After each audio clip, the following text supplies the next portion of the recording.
Vamos a invitarlos a pasar, a sentarse. Buenos días.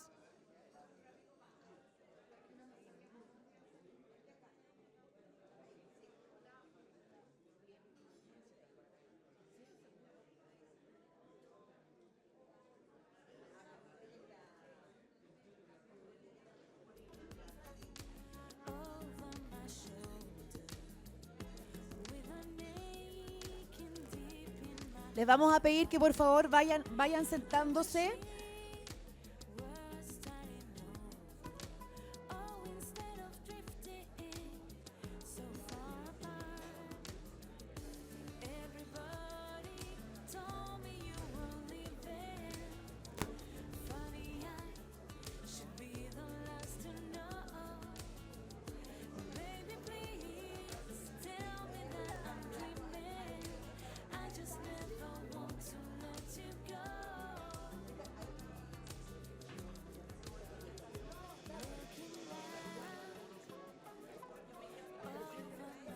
¿Queréis para que partamos? Ya, dale.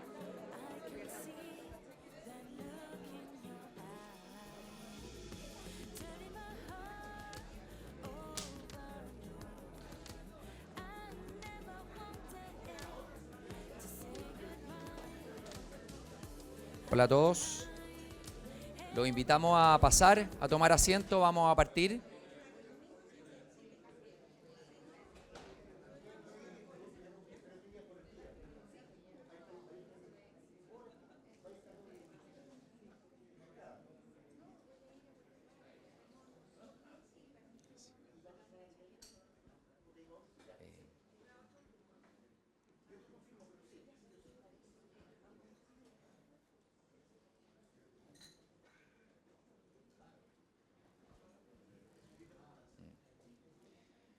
Bueno, queremos darle la bienvenida. Muy buenos días a todos. Le agradecemos a todos los aquí asistentes por venir hoy al seminario a 5 años del estallido social, lecciones y aprendizajes, organizado por los Centros de Estudio Horizontal, Fundación por la Democracia, Corporación Humanismo y Democracia y Democracia y Progreso. Hace 5 años vivimos la crisis política y social más grande de la vuelta a la democracia, la que amenazó con una ruptura y quiebre institucional. El estallido social combinó con una intensidad nunca antes vista manifestaciones callejeras, protestas y marchas, muchas de ellas motivadas por legítimas demandas sociales, no resueltas, pero también con episodios de violencia, furia y barbarie que se esparcieron por todo el país. Si bien podemos debatir largamente sobre las ventajas o defectos del camino que elegimos como país para salir de la crisis, lo cierto es que entre todos optamos por la vía institucional, democrática y pacífica. El país tropezó, pero no se cayó. Este signo de moderación y madurez cívica, sin duda, es digno de valorar. Sin embargo, la lección es clara. La democracia es frágil, por lo que tenemos que cuidarla y protegerla. Debemos propiciar un clima de respeto y colaboración, para que aún confrontando nuestras diferencias más profundas, busquemos siempre los acuerdos necesarios para que el país avance, con más crecimiento y resolviendo las demandas sociales más postergadas en temas como pensiones, salud o seguridad. Por esto, no es casualidad que hoy nos hayamos reunido 4 centros de estudio de distintas visiones y sensibilidades políticas a reflexionar y conversar sobre uno de los momentos más críticos de nuestra historia republicana. Consideramos urgente volver a establecer puentes de cara al futuro, teniendo disposición para romper con la polarización reinante y valentía para desechar los populismos que solo amenazan con dividirnos. Nuestro país lo necesita. Esta mañana queremos sacar lecciones y aprendizajes sobre el camino recorrido por Chile en los últimos 5 años.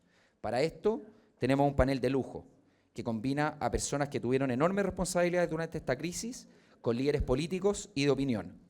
Me atrevo a decir que a todos ellos los une una profunda convicción del valor de nuestra democracia y sana convivencia política. Los dejo ahora con Constanza Imperatore, quien será la encargada de presentar y moderar la conversación con nuestros grandes invitados. Sean todos muy bienvenidos. Muchas gracias. Les doy la bienvenida a este conversatorio que pretende hacer un análisis de todo lo que fue el estallido social y a partir de lo sucedido sacar lecciones y enseñanzas con una mirada hacia el futuro. El estallido social fue un hito que marcó un antes y un después de nuestra historia actual. Desde el retorno a la democracia, que no habíamos visto tantos hechos de violencia y destrucción como los que vimos en ese entonces, con destrucción de iglesias, del Metro de Santiago y distintos lugares patrimoniales a lo largo de todo Chile. Ello se expresó junto a grandes manifestaciones de descontento ciudadano. La confrontación entre los grupos violentos y las fuerzas de seguridad dejaron un saldo de muertos y heridos. La llamada primera línea de quienes producían los hechos delictuales fue recibida en nuestro Congreso Nacional. Lo cierto es que nuestra democracia estuvo en un riesgo profundo. No es el momento de hacer un recuento de los hechos, sino que hoy estamos para tratar de sacar aprendizajes de lo que partió en octubre hace solo 5 años y que ha marcado los últimos años de nuestro país. Desde entonces, la política chilena se ha desenvuelto en un escenario mucho más polarizado que en las décadas anteriores y no ha logrado construir los acuerdos tan necesarios para resolver problemas largamente postergados, ni construir un marco de convivencia compartido como lo demuestra el rechazo de 2 procesos constitucionales. A ello se le agrega que hoy la principal prioridad en nuestro país es la seguridad, como consecuencia de la agudización de la delincuencia y de la presencia del crimen organizado después de la pandemia. Y si en diciembre del año 2019 un 55% de las personas de la población en Chile manifestaba estar a favor de todo lo que fueron las protestas sociales y solamente un 11% en contra, hoy día vemos que la situación es distinta y solo un 23% afirma haber estado a favor de las manifestaciones. Asimismo, las fuerzas de orden que sufrieron un fuerte cuestionamiento y pérdida de su prestigio, hoy día recuperaron el apoyo ciudadano y ya tienen una mucho mejor imagen pública. ¿Cómo se explica el momento que vivimos? ¿Se ha recompuesto nuestra convivencia? ¿Cómo nos proyectamos hacia el futuro? ¿Hay riesgo de un nuevo estallido? Con el ánimo de reflexionar y entender el escenario actual con una mirada hacia el futuro, es que vamos a conversar con destacados panelistas. Nos acompaña hoy Ignacio Briones, ingeniero comercial,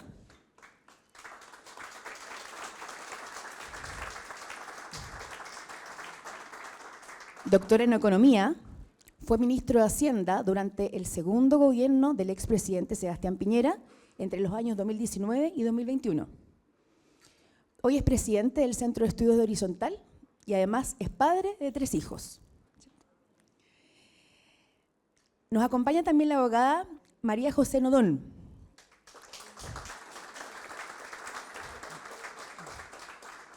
Licenciada en Ciencias Jurídicas de la Universidad Católica de Chile, magíster de Artes Liberales de la Universidad de Navarra en España y hoy es decana de la Escuela de Gobierno de la Universidad Adolfo Ibáñez. María José es madre de 7 hijos. Un aplauso para ella.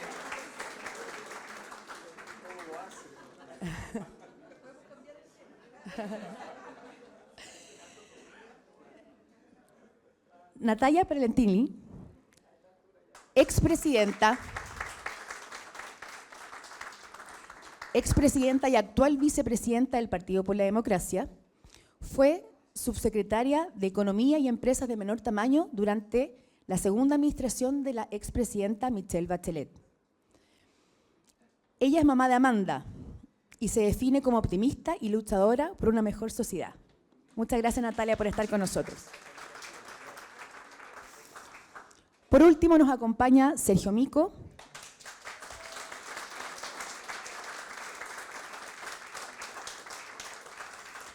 abogado, doctor de filosofía y académico, exdirector del Instituto Nacional de Derechos Humanos entre los años 2019 y 2022, es decir, durante pleno periodo del estallido social. Es hoy militante del partido Movimientos Amarillos por Chile y es además padre de 4 hijos. Muchas gracias, Sergio, por acompañarnos. Vamos a partir este conversatorio haciendo una mirada retrospectiva de los últimos 5 años. ¿Qué hemos aprendido como sociedad y como ciudadanos?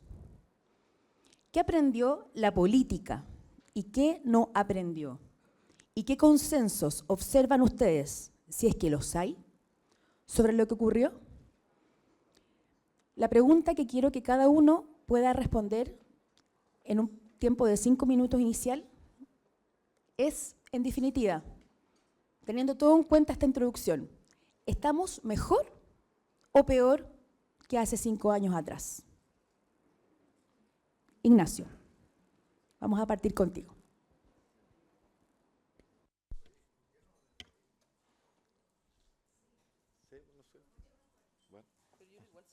¿Sí? Entonces, ¿ahí se escucha o no? Sí, ya. Bueno, buenos días. Primero, gracias por la invitación y a los centros de estudio que organizan esto, que me parece el más alto valor, ¿no es cierto?, de tener el espacio de reflexionar entre grupos con miradas distintas, con sensibilidades distintas sobre un hecho crucial de nuestra historia, y a veces uno nos damos cuenta cuán crucial es. Esto va a estar en todos los libros de historia sin ninguna duda.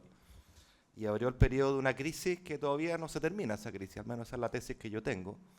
Por lo tanto, la primera respuesta a tu pregunta es que yo estamos peor, porque tenemos una crisis manifiesta. Quizás alguien dirá que antes era una crisis en cierne y no la veíamos, pero en general uno se compara con lo que ve y lo que percibe,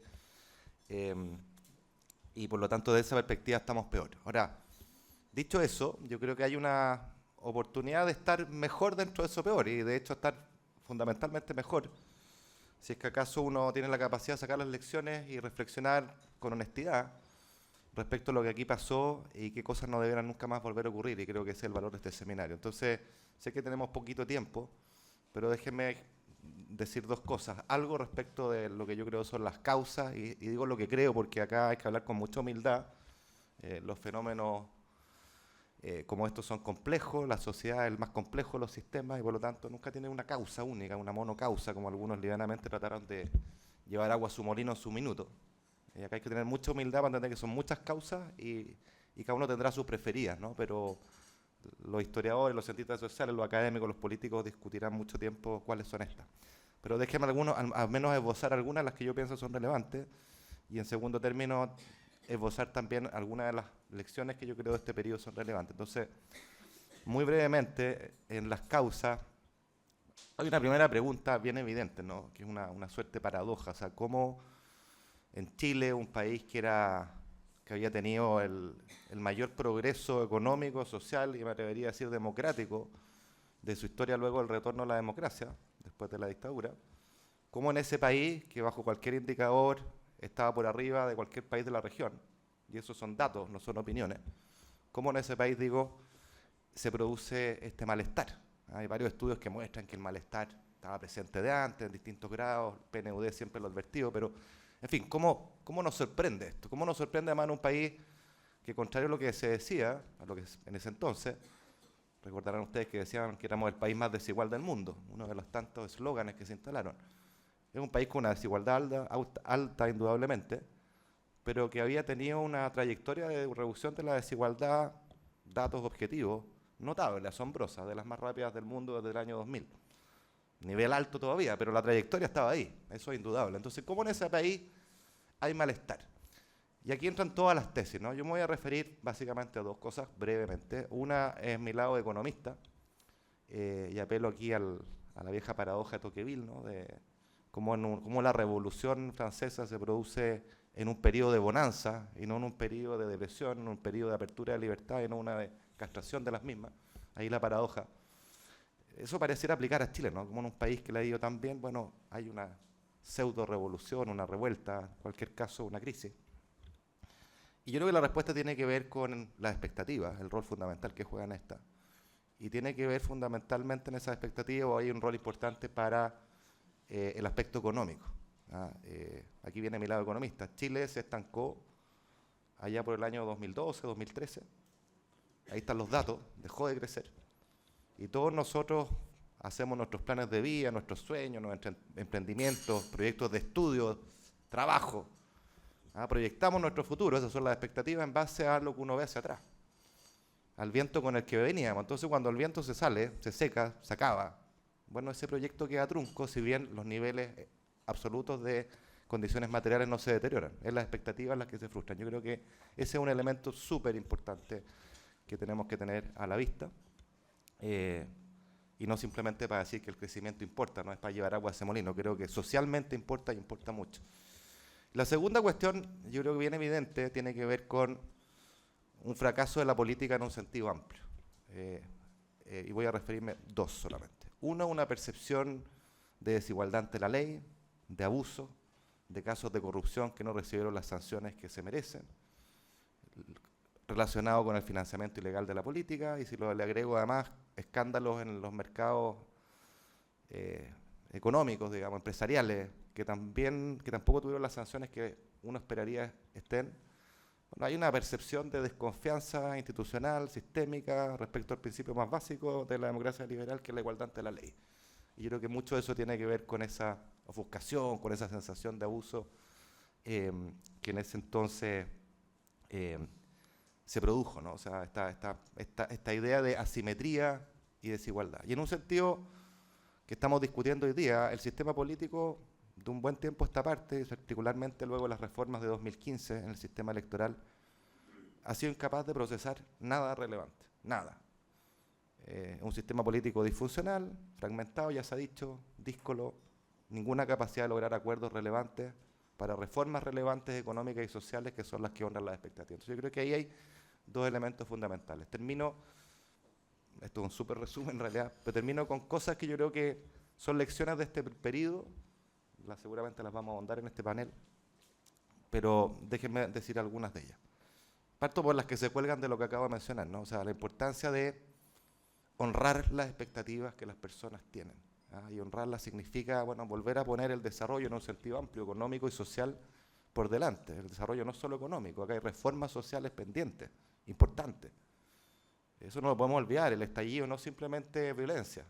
No podemos olvidar que tiene un lado que es social y de demanda muy legítima, que para algunos parece como que nunca hubieran estado, solo es violencia. Eso es una trampa en el debate.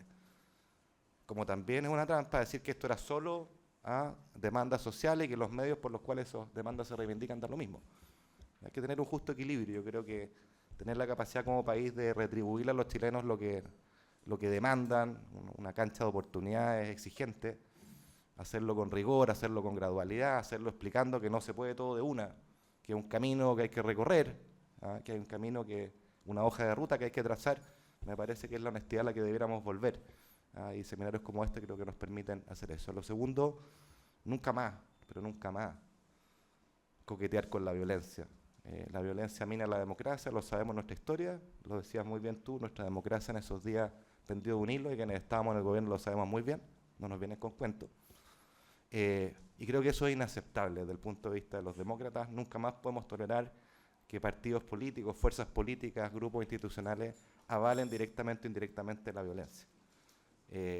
Porque esa violencia conduce a más violencia y bien sabemos en nuestra historia cómo eso ha terminado. Creo que esa es una lección fundamental de todo esto. Creo, por último, y con esto me callo para dar la palabra a mis colegas, creo que en esa misma línea es inaceptable la banalización, la falta de prudencia, de distancia, de rigor, de honestidad, que en momentos críticos y de alta emotividad como esta se producen. La polarización política que hubo en este periodo, buscando una ventaja política, en momentos críticos de nuestro país, de un sector político, me parece de una banalización inaceptable. Inaceptable, es una vergüenza. Es una vergüenza tener tal poco compromiso con la República, tal poco sentido republicano en momentos fundamentales, simplemente para infligirle un daño al adversario que estaba en el gobierno. Inaceptable, francamente. Y me parece una banalización gigantesca el depreciar el concepto de derechos humanos que se expresó en este periodo por fuerzas por todos conocidas. Llegaron incluso a decir que acá había una política sistemática de violación de derechos humanos. Pero qué banalización más grande, qué irresponsabilidad más profunda, qué liviandad. Eso es escupir en la cara a aquellos que de verdad sufrieron violaciones sistemáticas de los derechos humanos. Cuando uno empieza a degradar los conceptos, confundir los conceptos, bueno, finalmente quiere decir que tiene poco aprecio por esos conceptos, ¿no? Y creo que los derechos humanos en el sentido más amplio es una de las conquistas fundamentales del liberalismo, de la democracia liberal, y que más allá del color político todos tenemos que defender siempre. Entonces, no solo degrada el concepto, sino que además es profundamente hipócrita, porque pareciera que soy el adalid de aquellos cuando me conviene políticamente y no tengo ningún problema en depreciarlo cuando lo puedo usar instrumentalmente. Así que creo que esas son algunas de las lecciones, pero creo por sobre todas las cosas que este evento que no ha terminado nos obliga, creo yo, a tener un auténtico sentido republicano de decir la embarramos acá, la embarramos allá, necesitamos volver a mirar hacia adelante. Necesitamos dar una respuesta a lo que la ciudadanía reclama y que es social y es económico.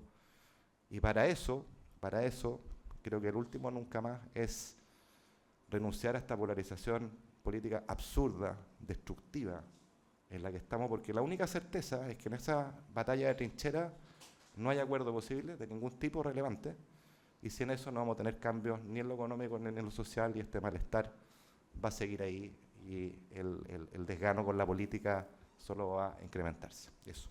Muchas gracias, Ignacio. María José. Bueno, muy buenos días a todos. Muchas gracias por la invitación. Yo coincido con Ignacio de que es fundamental acercarnos con ojo crítico, pero también con proyección de futuro a lo que fue, ¿no es cierto?, el estallido social. Y por eso yo en esta primera, digamos, marco de conceptos que podemos conversar después, voy a plantearlo muy desde mi formación, que tiene que ver más con las preguntas que con las respuestas. Yo creo que las preguntas correctas pueden acercarnos más bien a respuestas que nos puedan servir y que, por cierto, pueden ser controvertidas, ¿verdad? Entonces, quisiera partir diciendo que para mí el estallido social es simplemente la parte más visible de un proceso mucho más largo que se refiere hacia atrás y que se proyecta hacia adelante. Y por tanto, el primer error sería mirarlo simplemente como un hecho desajustado o desalineado de otras coordenadas que antes y después creo que sigue empezando. Pero al mismo tiempo, creo que es fácil quedarse simplemente en la búsqueda de los diagnósticos. Y yo creo sinceramente que la política hoy día no tiene tiempo para quedarse en los diagnósticos. Entonces, de la misma manera, pienso que ya hay ciertas claves suficientes que nos permiten proyectar, digamos, un futuro, una mirada de país que siento que en este momento estamos ya con los tiempos bastante cortos. Entonces, desde ese lugar, y pensando un poco hoy día, yo me dediqué a repasar, a mirar los programas de noticias de los primeros días, los anteriores al estallido y los después. Y podríamos después entrar en grandes detalles de esto, pero yo diría que 3 palabras definen ese proceso. La primera, lo anterior al estallido, es una cierta inconsciencia. Yo me fijé que lo que más hablábamos era de cambio climático. Greta era el gran tema de las noticias en esa época. Lo segundo, que es el día del estallido, el día anterior, porque el día anterior ya hay unas primeras aproximaciones y luego en los días que siguen, un enorme estupor. Yo diría que eso es un estupor, una incapacidad de comprender. Y luego, acompañado por eso, una adquisición de conciencia que estuvo siempre muy cercana a una exacerbación de las emociones. ¿Cuáles emociones? El temor, el miedo y la euforia. Si lo pensamos así, es una combinación nefasta de emociones a la hora de analizar los procesos. Entonces, en ese marco, hay 5 cosas que creo que es imprescindible tener a la vista. Lo primero, que aquí se puso en jaque la institucionalidad democrática del país, y eso es gravísimo. Lo segundo es que el Estado de Chile demostró también una dificultad o una incapacidad incluso, diría yo, de gestionar crisis.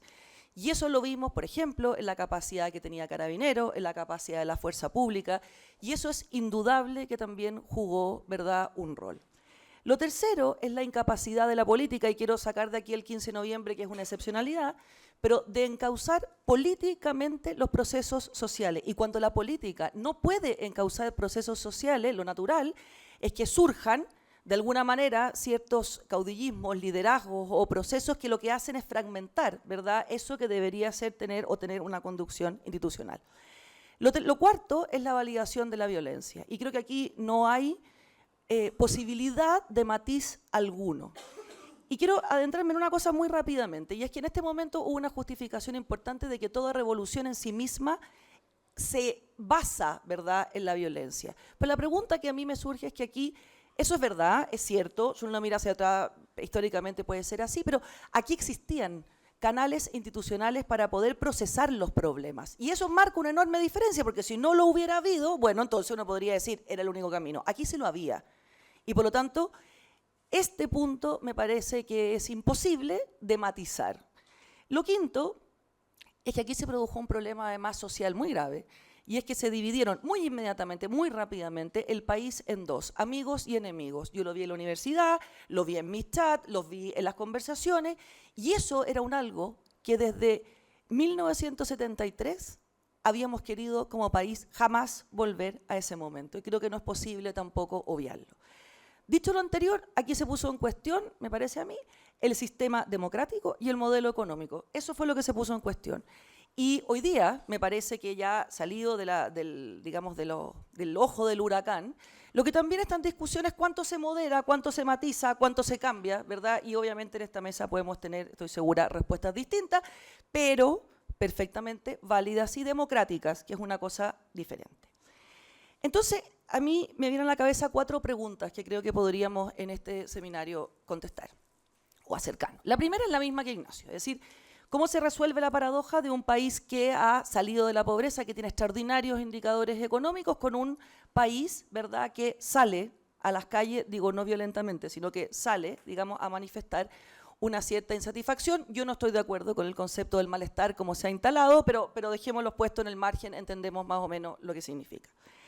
¿Cómo convive entonces, de alguna manera, el crecimiento con la revolución? Que es lo que vimos, ¿no es cierto?, hoy día, y efectivamente Ignacio hace el punto de la Revolución Francesa, pero yo creo que eso es así, históricamente, y que aquí cabe otra pregunta, ¿verdad? Porque en general, la pregunta por el crecimiento, yo como no soy economista me voy a permitir usar otra metáfora, es la pregunta por el tamaño de la torta y cómo esa torta se reparte, ¿verdad?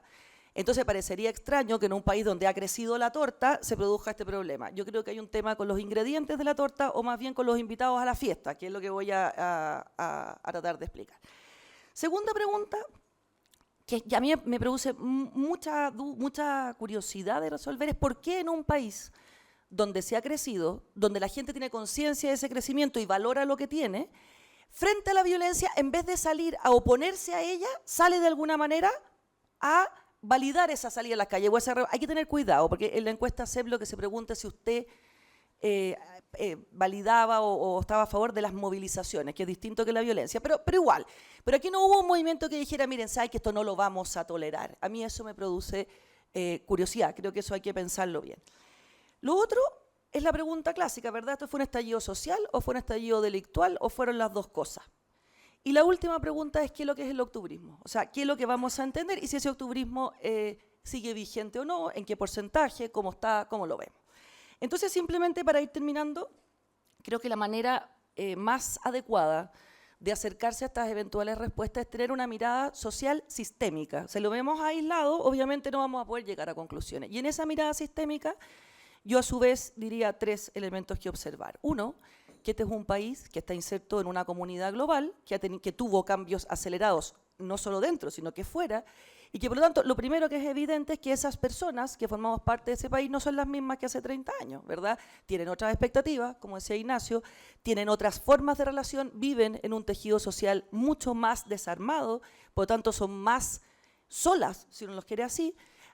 Son personas que tienen un concepto de autoridad bastante complejizado o al menos cuestionado, y todas esas cosas no podemos, creo yo, dejarlas fuera de la observación. Segundo eje de observación, vivimos en un país y este país tiene que entender que su historia reciente, y en este sentido del 73 hacia adelante, sigue influyendo muchas veces en los temores, en las angustias, en los conceptos, ¿verdad?, que manejamos, y el tema del orden público, por ejemplo, es un tema que se entiende también ligado a eso.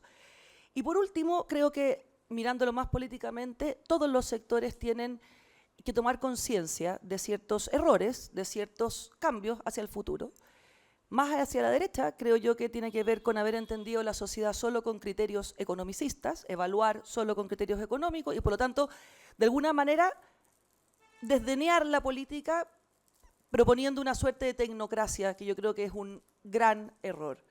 En el caso de la izquierda es, de alguna manera, haber caído en el juego del desconocimiento de lo que había sido el país y validar la violencia o al menos callarse, ¿verdad? Y entonces no hacer el muro de contención que hubiera sido relevante realizar. Termino simplemente diciendo que hacia el futuro, y después podemos entrar porque he dejado planteado demasiadas cosas que no se pueden resolver tan rápido, hacia el futuro yo diría que conclusiones 4 también. A los tortazos no. O sea, las sociedades no se resuelven a los tortazos. Lo segundo, la democracia hay que cuidarla siempre, es frágil, es débil, y hay que reivindicar la política con mayúsculas, que no se puede, no existe la democracia sin buena política. Cuarto, nadie tiene la verdad absoluta, nadie va a encontrar la piedra filosofal y por lo tanto se construye juntos. Y por último, yo diría que aquí no solamente hay oportunidades de futuro, yo diría más bien hay responsabilidades, y eso es algo que no podemos obviar. Muchas gracias, María José. Queremos escuchar ahora la visión de Natalia. Bueno, muchísimas gracias, buenos días, muchas gracias por la invitación. Cuando me estaba haciendo mi torpedo, pensaba, ¿voy a hablar más como vicepresidenta del PPD o voy a hablar más como Natalia Piergentili? Porque a rato puede haber diferencia. A ratos puede haber diferencia. Yo me quiero plantear, porque recojo gran parte de lo que aquí se ha dicho, y quiero plantearme desde la perspectiva de los partidos, de la clase política, en todo este intríngulis. Creo que podríamos llegar a concluir que el estallido es finalmente una convivencia asimétrica, pero convivencia al fin, entre la violencia y ciertas demandas.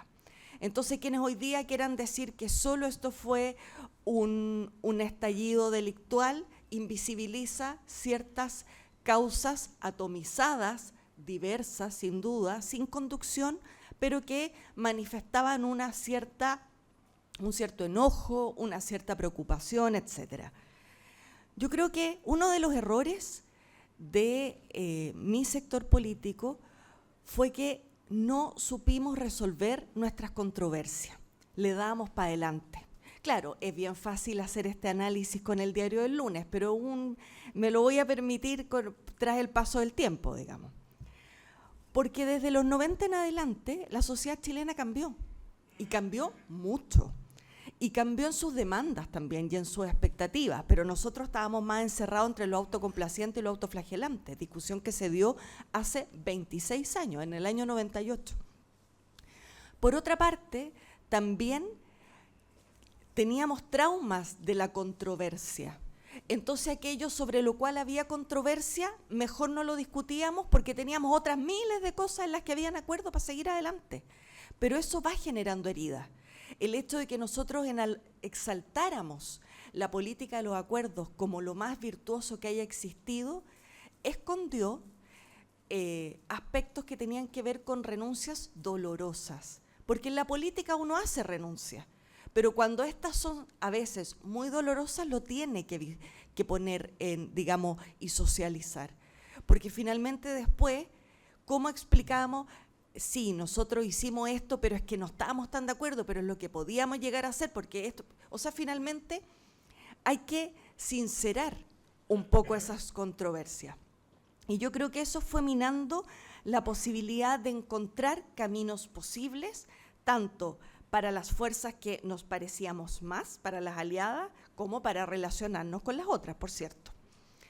Creo que cuando se estancó el crecimiento en Chile, y hacía referencia a algo Ignacio, no solo se estancó la posibilidad de seguir proveyendo bienes y servicios, se estancaron los sueños de la clase media que desde los 90 en adelante habíamos puesto en otro lugar. Y cuando se estancan los sueños, ya estamos hablando no solo de cifras, estamos hablando de ¿qué le dejo a mis hijos? Porque una de las cosas sobre las cuales la generación de mi papá, que hoy día tiene 80 años, bregó, era porque daba lo mismo sacarse la mugre porque a mí me iba a ir mejor. Y todo eso que constituía un capital social humano empezó a desdibujarse y a increpar a la política, por cierto. Yo creo que hoy día estamos en una seguidilla de varias crisis, también María José lo decía. Tuvimos el estallido, la pandemia, crisis de gobernabilidad, hoy día tenemos crisis de inmigración y de seguridad. O sea, seguimos en crisis, le podemos poner distintos subtítulos, pero seguimos en una crisis. Ahora, ¿cuál es el problema? Que yo creo que la política no aprendió nada. Y lo voy a decir así, puede ser mi estado de ánimo hoy día no es del mejor, digamos, yo soy optimista patológica, pero he estado con algunos virus afectando ese optimismo patológico. Y es que, primero, creo que las soluciones maximalistas nunca son la respuesta. Y no lo digo solo por la primera convención, lo digo porque yo recuerdo que en mitad del estallido, los empresarios, las universidades, los centros de estudio se juntaban a hablar. La gente quería hablar, quería decir, ¿qué te pasa con esto? ¿Lo viste venir? O sea, había mucho debate, ya fuera por chat, por Zoom, presencial, con el caos en las calles, pero la gente quería hablar. Y yo recuerdo muchas veces haber visto a la CPC de la época diciendo, ¿qué hacemos? ¿Qué hacemos frente a esto? ¿Cómo somos parte de la solución? Y creo que nos perdimos la posibilidad de haber hecho en paralelo un cambio constitucional, que era el sueño de mi sector político, pero también acompañado de un pacto social. Y creo que preferimos eso que estaba como en lo intangible versus empezar a mostrar acciones concretas. Porque finalmente, frente a una crisis, uno espera una respuesta rápida inicial. Después, si alguien le da aquí un ataque, yo espero que alguien llegue, le trate de hacer reanimación y después lo derivaremos, lo llevaremos al mejor lugar, le harán los estudios, etc. Pero lo primero es una respuesta de choque, de preocupación. Y siento que nos perdimos esa oportunidad, dejando para un proceso posterior importante, interesante, seductor, por cierto, pero que terminó de la manera en que no hubiésemos querido que terminara. Yo creo que seguimos con problemas para resolver las controversias, seguimos además absolutamente imbuidos de la necesidad de la inmediatez y de la figuración. No están los incentivos para los proyectos colectivos, partidarios u otros trascendentes, y creo que eso demuestra que hoy día es cosa de mirar lo que pasa en nuestro Parlamento todos los días. Si tuviéramos miedo o hubiésemos entendido realmente la parte de las demandas del estallido, dejando de lado la violencia, yo no me explico cómo no existe una reforma de pensiones. No me lo explico. No me lo explico racionalmente, no me lo explico políticamente. Entonces, lamentablemente, tenemos los incentivos incorrectos, porque yo no creo que el mundo se divida entre los buenos y los malos, creo que se divide entre los incentivos correctos y los incorrectos para que funcionemos. Y creo que los incentivos siguen siendo incorrectos. Y creo que una reforma al sistema político no es la panacea, pero pone en común nuevos incentivos que puedan ayudar a la colaboración, a la capacidad de llegar a acuerdos, donde vamos a tener que hacer renuncia, y esa renuncia ojalá podamos ser pedagógicos para explicarla, porque no son derrotas, las renuncias no siempre son derrotas. Y quiero terminar diciendo dos cosas que me parecen importantes. Creo que el crecimiento es la piedra angular del consenso, y creo que si no tenemos políticas de Estado decididas en materia de crecimiento, va a dificultar mucho cualquier consenso en el ámbito político. Y creo además otra cosa que es un trabajo para todos los que estamos aquí, muchas caras conocidas, muchas historias conocidas. Creo que, dos cosas, con esto termino. Creo que quienes estuvimos por el apruebo, a pesar del matiz del aprobar y mejorar, etcétera, no fuimos lo suficientemente valientes para cuidar a nuestros compañeros de ruta que tomaban una opción distinta. Y eso creo que es un error. Nosotros nos pusimos en la misma altura de algo que no nos parece hoy día, que es la denostación y hablar desde el púlpito. lo criticamos mucho. Y nosotros en ese minuto, mi sector se planteó en un púlpito invisibilizando los legítimos planteamientos de personas que no tenían que darnos pruebas ni credenciales de democracia a nosotros, que las habían dado al país. Y creo que esa fractura hay que recomponerla. Porque creo, y esto lo uno con mi conclusión, es que los extremos no son parte de la solución en Chile. Y lamentablemente hay un cierto sector de la derecha que le quiere competir, ser más de derecha que republicano, y nosotros, ¿para qué decir lo que ha sido nuestro devenir político en los últimos años? Mientras no entendamos eso, y mientras no seamos capaces de dejar de mirar la futura política alianza como en el 88, no vamos a lograr la nitidez y la claridad suficiente para al menos terminar con la crisis de gobernabilidad que tenemos. Y yo creo que ese desafío es solo para valientes. Yo no me creo una de ellas, solo lo planteo. Muchas gracias. Muchas gracias, Natalia, por la reflexión.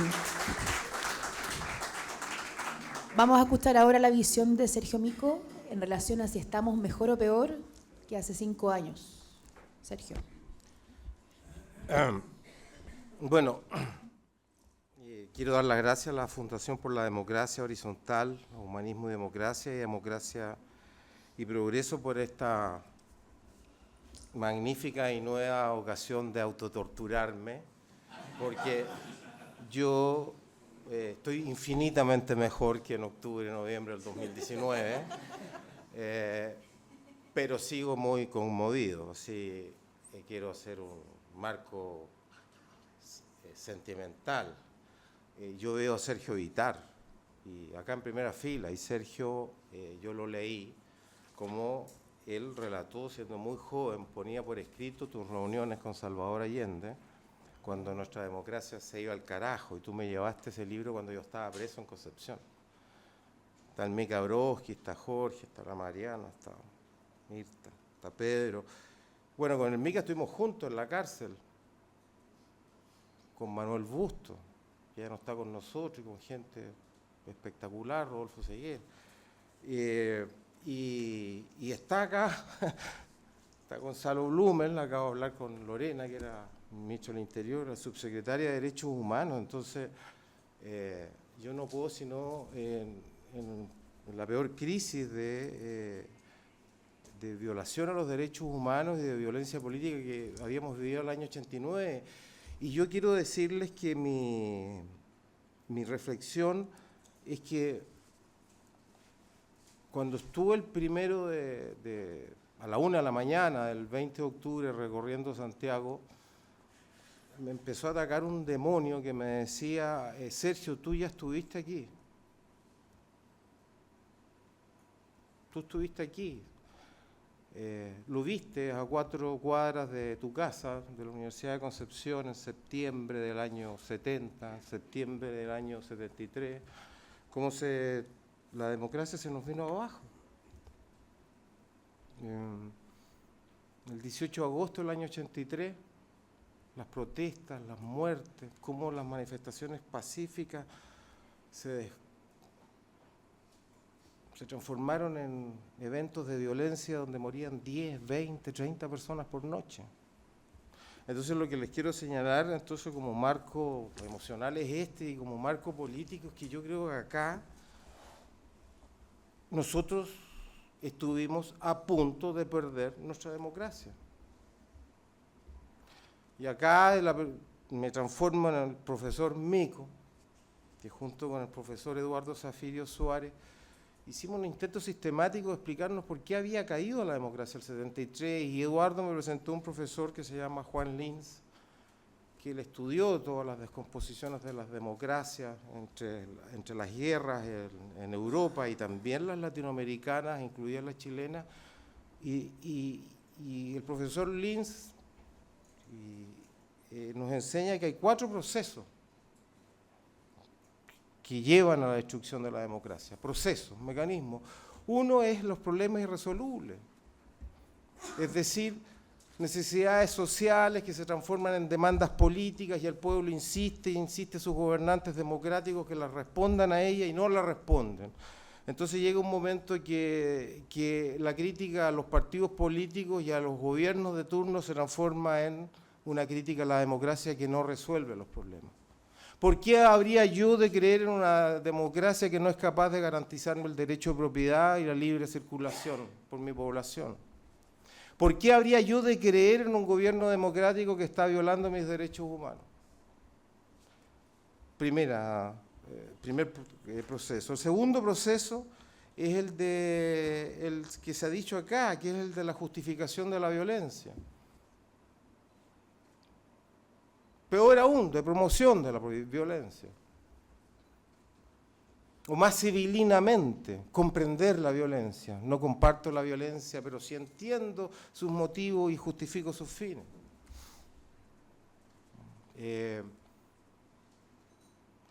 Gonzalo, cuando fue el 16 de diciembre del 2019 a la Comisión de Derechos Humanos, yo estaba de la Cámara de Diputados, dio los datos del horror. 226 cuarteles de policía, 76 unidades militares atacadas. A raíz de un libro que terminé de escribir, pregunté a Transparencia, bueno, pero ¿cuáles son las cifras de hoy día? Porque alguien podría decir, bueno, el señor Mico está citando al ministro del Interior de la época. Bueno, pedí a Transparencia el dato, y fueron 544 cuarteles de policía y regimientos militares atacados en 4 meses. Violencia, entonces. El 12 de noviembre, yo no sé qué hubiese pasado en un país europeo si se quema una iglesia. Con celebración y rayados alusivos. Ya, yo no sé. 2.000 carabineros heridos, 172 gravemente heridos, y la oposición política saca una declaración el 13 de noviembre y no menciona la condena a la violencia.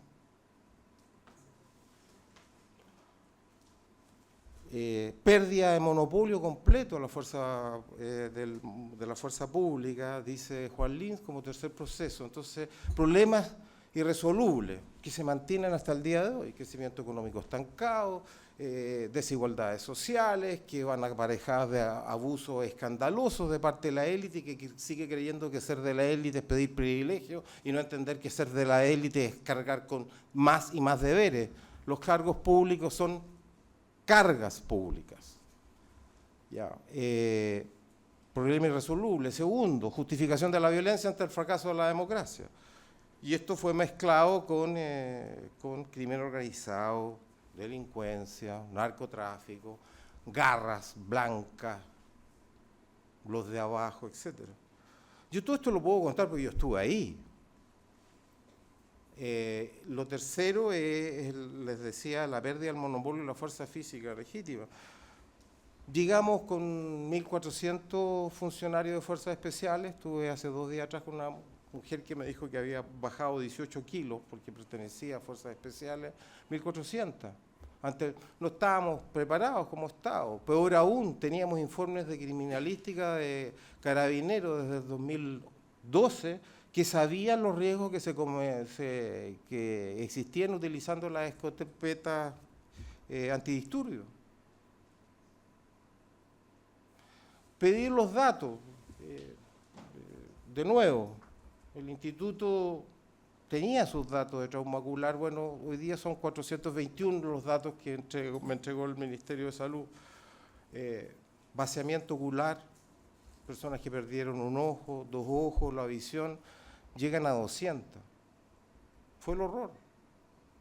Es un horror eso. Y hoy día nadie quiere hablar de violación a los derechos humanos.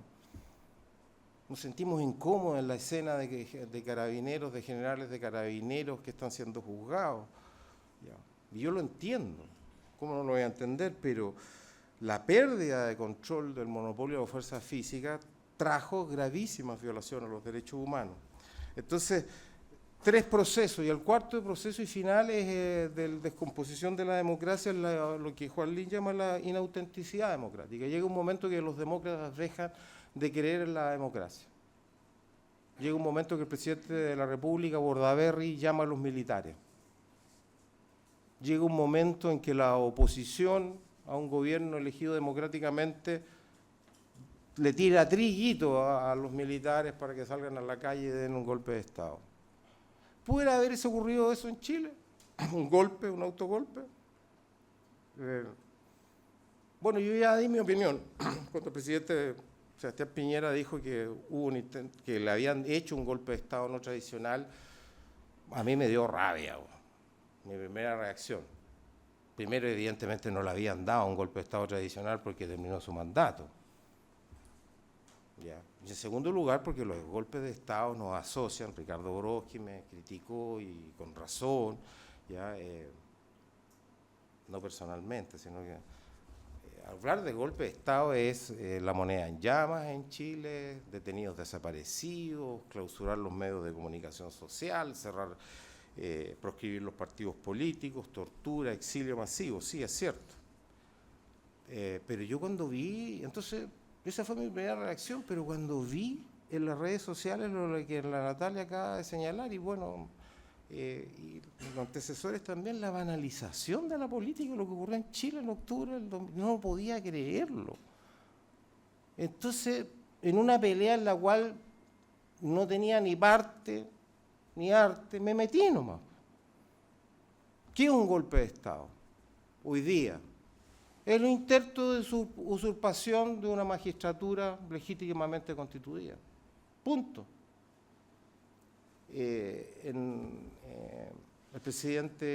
La presidenta Dilma Rousseff fue destituida a través de un procedimiento donde nadie disparó un tiro, donde no hubo un general de ejército en la calle, pero utilizaron torcidamente la acusación constitucional para sacarla a una mujer que había sido elegida, un tipo presidencial de gobierno, que los mandatos, como dijo Isabel Allende, en Chile los mandatos presidenciales hay que cumplirlos, no ponerles término anticipado. Bueno, el presidente Boric dijo que eso había sido un golpe de Estado, lo que se hicieron contra Dilma Rousseff.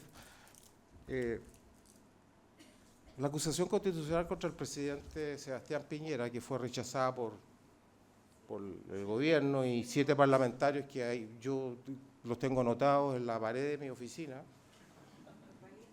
porque fueron unos valientes, ¿no? Era por violaciones sistemáticas a los derechos humanos, basado en algo que nunca se demostró. Yo di mi opinión el 3 de noviembre, pero más allá de eso, el 4 de noviembre el Consejo del Instituto llegó a un acuerdo unánime, que no era el mío, ¿eh? El Consejo del Instituto dijo, no están dadas las condiciones para decir ni que sí ni que son violaciones sistemáticas de los derechos humanos. Pero el Instituto Nacional de Derechos Humanos no dijo que habían violaciones sistemáticas de los derechos humanos, pero se quiso destituir al presidente de la República por esa causa. ¿Alguien ha dado una explicación? Yo la exijo. La Fiscalía del Tribunal Penal Internacional dijo no hay antecedentes ni siquiera para investigar si hay delitos de lesa humanidad en Chile. La directora del instituto ya dijo que no hubo violaciones sistemáticas de los derechos humanos. Entonces voy redondeando primero estas emociones que he querido transmitir con ustedes. Segundo, esta idea de que los 4 procesos de quiebra de la democracia estaban teniendo lugar. El último, les decía, de inautenticidad democrática. El presidente Piñera, él lo dice en una entrevista, dice: yo el 12 de noviembre en la noche me quedé solo y tenía que tomar la decisión, y él lo plantea en estos términos, con los cuales yo no estoy de acuerdo. Él dice, o la fuerza o la democracia. Es decir, no incluye el uso de la fuerza física en una salida democrática. Él dice, porque él dice, si yo le pedía a los militares que salieran, iba a haber más muertes, más sangre y un quiebre definitivo entre los chilenos. Interesado el planteamiento del presidente Piñera, me podrán decir, bueno, leamos el texto de Jaime Quintana, presidente del Senado. Jaime Quintana también dijo, le dice a Gonzalo Blumen esa noche, le dice, si ustedes sacan los militares a la calle van a haber más muertos, va a haber más sangre y no va a haber acuerdo político en Chile. Y él especula sobre si se iba a producir o no un golpe de Estado o un autogolpe de Estado. Está por escrito. Bueno, entonces fueron momentos bien dramáticos. Estamos igual, peor, y con esto termino. Mi reflexión es que, primero, sintonizando emotivamente, la gente en Chile lo está pasando súper mal. Así Eduardo Zafirio nuevamente, son 10 millones de personas que decimos que son de capas medias, pero están en una situación tremenda. Y aunque creen la mayoría que están mejor que antes económicamente, un porcentaje no menor, sufren muchísimo por las expectativas de enfermedades catastróficas, previsión social, en fin. Es cierto que la gente solamente en un 20% guarda buenos recuerdos de las manifestaciones sociales, pero quiero decirle que casi un cuarto de chilenos y chilenas en julio del 2024 dice que hay veces, siempre o casi siempre se justifica el uso de la violencia para producir cambios en la sociedad. Y hay otro 20% que dice que hay veces que se justifica. Y si usted a los chilenos hoy día le preguntan si tienen que optar por sus libertades públicas y privadas o por seguridad ciudadana, en esa misma encuesta el 70% estaba disponible a sacrificar sus libertades. Es decir, nuestra democracia no está asegurada y tampoco los derechos humanos están asegurados. Porque esa gente está diciendo expresamente que si tiene que optar, opta por la seguridad ciudadana. Ahora, ¿significa esto que va a haber otro 18 de octubre? Bueno, si ustedes ven las causas del 18 de octubre, yo creo que todos los que estemos, o no sé si causas, las condiciones que hicieron posible el 18 de octubre están todas presentes. Pero hay signos, pero hay una cuestión central. Ya hubo un 18 de octubre y el recuerdo que tienen de los chilenos no es solamente muy malo, sino que además consideran que fue un honor inútil porque no condujo ni a la nueva constitución, ni al nuevo, un nuevo modelo de sociedad, ¿cierto? Y yo me quiero quedar también con dos cosas finales, que son el perdón y la promesa. Yo hablé muchas veces, dos veces con el presidente de la República, también con generales directores, que les pedía, por favor, pidan perdón. Pidan perdón. El presidente de la República, Sebastián Piñera, en una entrevista, la tercera, cuando dio a conocer el acto, el acuerdo constitucional, y el 29 de diciembre dijo, sí, hubo violaciones graves y reiteradas a los derechos humanos. Y yo lo siento. Ya, Gabriel Boric, no solamente antes de que muriera el presidente Piñera, él dijo que él creía en las credenciales democráticas de Sebastián Piñera, estaba Sebastián Piñera vivo, y que él no creía que Sebastián Piñera hubiese ordenado violar los derechos humanos. Y después habló de las querellas que habían ido más allá de lo posible. A mí me gustaría, Mariana, que tuviésemos un Patricio Aylwin que pidiese perdón a nombre de toda la nación chilena. Y lo otro que tenemos que hacer es obligarnos mediante las promesas del nunca más, que volvamos a vivir lo que vivimos el 18 de octubre. Muchas gracias.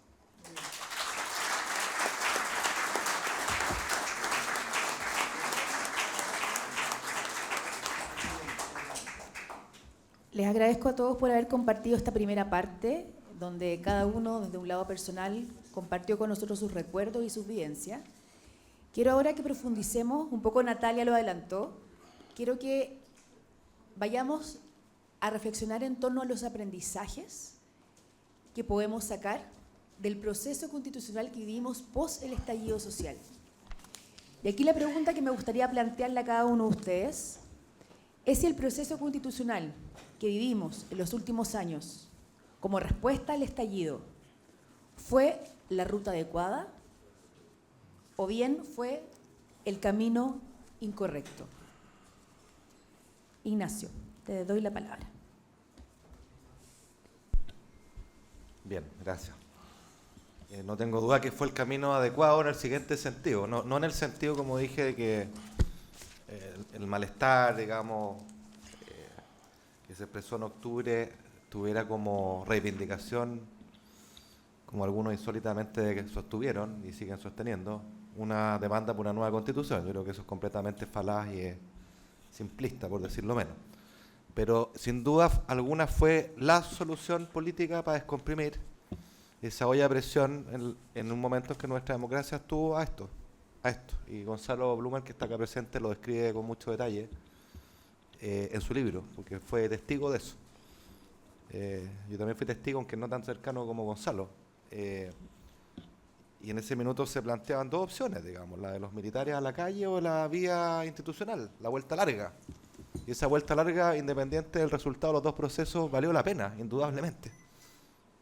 Valió la pena per se, porque no terminó en un baño de sangre y una guerra civil, pero valió la pena también incluso a pesar de los fracasos, porque muestra un valor súper grande que Chile tiene, que pese a todo tiene instituciones que aguantan.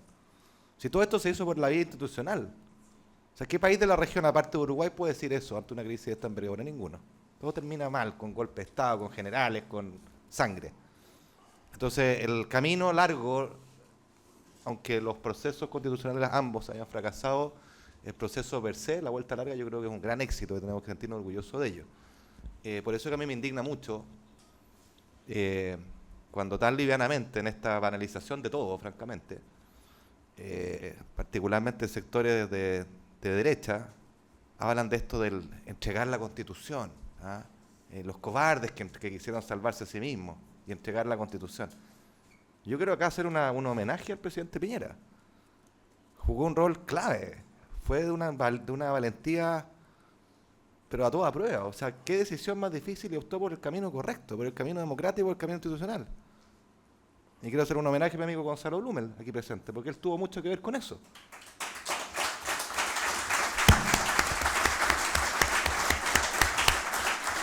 Entonces, volviendo a la pregunta, yo creo que hay una lección positiva, pese al fracaso de los dos procesos constitucionales.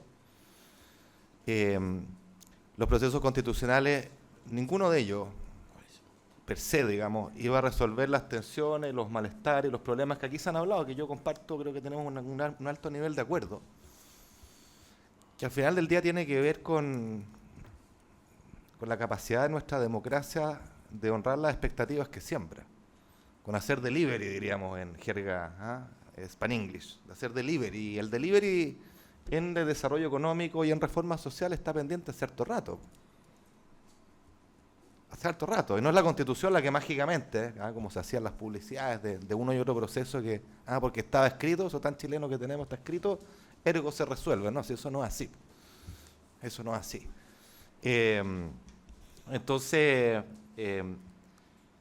digamos, el proceso constitucional tiene una explicación distinta como solución de las controversias, los problemas que tuvimos en el estallido, que es una vía política institucional para aplacar las tensiones, para darle una salida democrática a todo esto.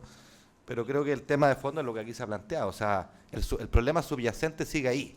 El problema subyacente es cómo volvemos a ocupar la palabra desarrollo, porque el desarrollo económico y social, cómo crecemos y cómo somos capaces de hacer reformas sociales, creíbles, sin vendida de pomadas, sin maximalismo, como decía Natalia, que le expliquen a las personas, que las traten como adultas, y no como niños, que les venden sueldos. A los niños les contamos cuentos, a los adultos no. Esto se puede, esto no se puede, este es el camino, es difícil, hay que trabajar duro, no hay bala de plata. Le voy a decir una verdad incómoda, esto no se puede. Pero acompáñame en este camino. O sea, esa madurez es la que yo siento, y lo decía Sergio, de alguna forma es la que hay que retomar. Y no es la Constitución y sus fracasos lo que resuelve aquello. Ahora, creo que la Constitución y sus fracasos muestran sí algunas cosas que afectan a esta necesidad de esta hoja de ruta de acuerdos para el desarrollo, por así decirlo, este pacto de desarrollo.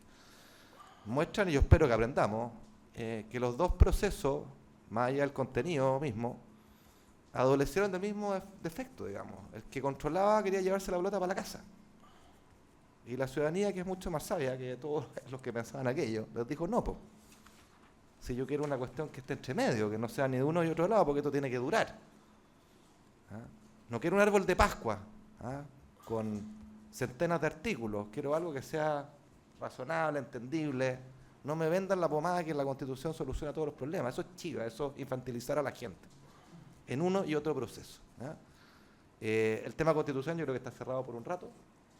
Tenemos la Constitución que tenemos, que en particular no es en sí misma una mala Constitución, ha sido reformada varias veces, tenía un problema de legitimidad, y ese problema de legitimidad, que era la gran crítica, yo creo que se resuelve y se aplaca en buena manera con el resultado de los dos procesos. Pero lo que sigue, y esto creo que es lo fundamental, y el valor de este seminario al final del día, es concordando probablemente en varias de las causas del malestar, ¿ah? y la revuelta, ¿no? ¿Qué lecciones sacamos para no solo evitar que esto vuelva a suceder, sino que para dar respuesta a algunas de las cuestiones que allí se planteaban, ¿no? Entonces yo quiero volver a insistir que esa respuesta tiene como condición necesaria salir de la trinchera.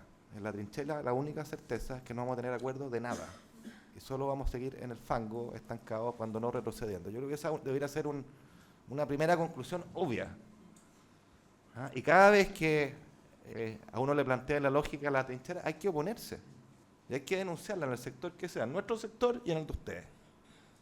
Porque eso destruye. ¿Ah? Y eso además funciona como un imán que atrae a aquellos que tienen posturas más moderadas y los inhibe de poder atravesar el Rubicón y buscar acuerdos con el adversario que no es el enemigo. Estamos en esa, eso lamentablemente es lo que tenemos hoy día. O sea, hay que tener mucha valentía para salir de esa zona de confort, en definitiva, porque qué cosa más cómoda que hablarle a la barra brava. O sea, ahí no hay valentía alguna.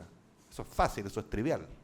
Lo realmente valiente, vaya paradoja, es poder cruzar, conversar y lograr acuerdos con el adversario, eso riesgo de que algunos de los tuyos, ¿no es cierto?, te tiren piedra. Eso sí que es valiente, pues. A eso que le llaman el amarillismo, la derecha cobarde en nuestro lado, bueno, es todo lo contrario, pues eso es valiente.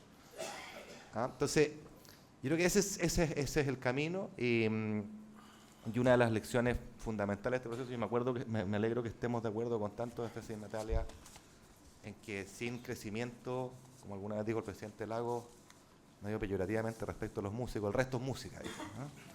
Pero es verdad que es una condición habilitante fundamental y yo me alegro que haya un cierto consenso en que hay que recuperar eso, porque si no nos pasamos puras películas. Y sin plata, digamos, no hay recursos para hacer las reformas sociales, que todas cuestan caro. Yo quisiera recordar simplemente que la tasa de crecimiento de los ingresos tributarios en Chile en los 5 años pre-estallido fue 1/3 de la que hubo en las décadas anteriores, 1/3. Reformas tributarias mediante, ¿ah? Incluyendo reformas tributarias. O sea, eso nos da un termómetro de cuán relevante es que nuestro país vuelva a desarrollarse, vuelva a crecer, no solo para honrar las expectativas, sino que también para que el fisco disponga de los recursos para responder a estas demandas, ¿no? Así que yo respondería por ahí, no fue para nada en vano el camino constitucional, fue la única salida democrática posible, los partidos en ese momento estuvieron a la altura y solo en ese momento. Pero ahora lo que nos convoca para adelante ya no es el tema constitucional, es ver cómo encontramos un espacio de acuerdos mínimos, razonables, que es lo único que permite que los países avancen. Creer lo contrario y creer que la barra brava es lo que permite que avancen, engañar a los chilenos, defraudar sus expectativas y seguir tensionando este malestar que en algún momento nos va a pasar la cuenta de otra manera. Muchas gracias, Ignacio. María José, ¿cuáles son, a tu juicio, los aprendizajes de este proceso constitucional? A ver, yo diría, y yo soy más teórica que política, entonces permítanme mirarlo desde otro lugar, pero yo diría lo primero que los procesos constituyentes fue una opción por darle una salida constitucional a un conflicto que podría haber tenido otras salidas, ¿verdad? Yo creo que es bien injusto juzgarlo hoy día porque habría que haber estado en ese lugar, en La Moneda y con esos pantalones para ver si efectivamente había otra salida. Por tanto, yo lo celebro y creo que es un un momento álgido de la buena política, más allá de que uno en la teoría pueda pensar si había, digamos, otra salida, pero la cancha se juega en la práctica, ahí. Y por tanto eso es lo primero que digo. Luego vinieron dos procesos, ¿verdad? Y yo comparto mucho con Ignacio que son dos procesos, yo creo, muy distintos, muy diferentes en muchas cosas, y que tienen, eso sí, una cosa en común, ¿verdad?, que tiene que ver con creer que tú eres el poseedor de la verdad absoluta y querer imponer esa verdad sin considerar otras voces o sin considerar una cosa que a mí me parece impresionante de obviar, y es que una sociedad es plural y que por lo tanto si uno ni en su casa con sus hijos puede alcanzar acuerdos absolutos, bueno, bien difícil será, ¿no es cierto?, hacerlo puertas afuera. Sin embargo, creo que es importante respecto del primer proceso constituyente recordar que ahí había una propuesta de país refundacional diferente que yo creo sigue vigente una parte importante de la izquierda. Y creo que olvidar eso es olvidar un antecedente fundamental para poder pensar en el Chile del futuro. Yo solo explico el 30% permanente, invariable del presidente Boric, justamente en eso. Por lo tanto, yo creo que más allá, y no quiero entrar en las volteretas o en los cambios, que creo que no tiene sentido, porque entre otras cosas, los cambios que son buenos para el país uno debería celebrarlos, ¿verdad? Pero yo tengo una pregunta, y es que ¿cómo va a ser la oposición si es que deja de serlo? Y creo que esa pregunta es una pregunta imposible de obviar. En el segundo proceso constituyente, y que es verdad que con los marcos institucionales que tenían, con la experiencia del anterior, parte de un punto de vista distinto, creo que el vicio de imponer está más o menos similar, ¿ya?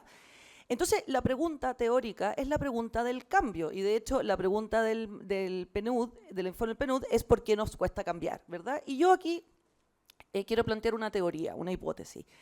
Y es que el cambio, y aunque parezca lo más obvio que hay, es una cosa natural, ¿verdad? O sea, cambiamos, las sociedades cambian naturalmente. Y hay dos vicios respecto del cambio. Uno, que es querer frenarlo, detenerlo artificialmente, y otro, que es empujarlo o acelerarlo artificialmente. Entonces, cuando pensamos en frenarlo artificialmente, aparece el concepto de los cobardes. En nuestro sector, la derechita cobarde, ¿verdad? Que en el fondo se está siempre poniendo en contra de una cierta nostalgia restaurativa, donde si logramos volver a un mundo que puede ser el día anterior al estallido o el 2016 o no sé cuándo, encontraríamos, ¿verdad?, la verdad, la felicidad. Eso, yo creo, es no solo nefasto, sino que imposible, entre otras cosas porque ese mundo al que queremos volver nunca existió, ¿ya? Si lo vemos al otro lado, tenemos otra frase clásica: no puedes ir más rápido que tu pueblo. Es decir, el que sé soy yo, el pueblo no tiene idea, y aquí tenemos un problema de velocidades. Eso es desdeñar a la ciudadanía de una manera que a mí me parece completamente inaceptable, y además es de un paternalismo que es justamente lo que ese grupo quiere achacarle al otro. Entonces, además me parece una contradicción fundamental.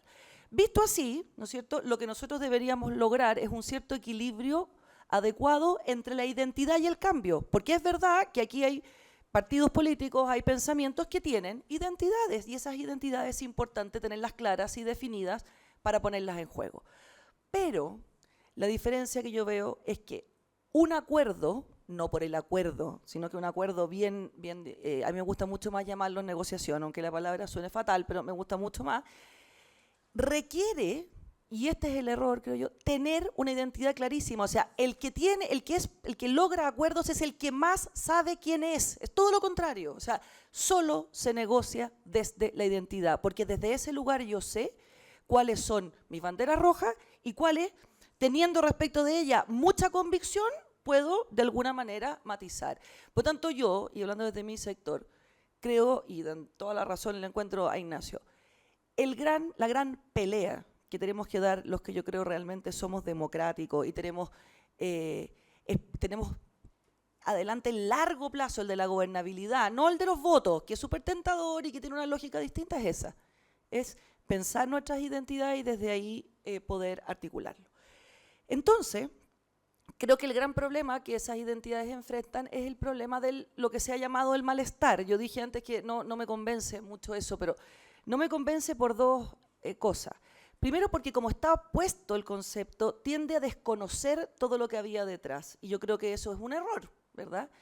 Eso no significa pensar que no hay que cambiar, ¿verdad? Hacia adelante. Entonces, yo pondría le pondría el crecimiento, que yo creo que sin duda es la clave para seguir adelante, le pondría un matiz, que lo estoy poniendo justamente por el sector de donde yo vengo, y que yo creo que si, sin duda, insisto, pero para que no haya después nadie me saque la cuña al revés, sin duda es fundamental.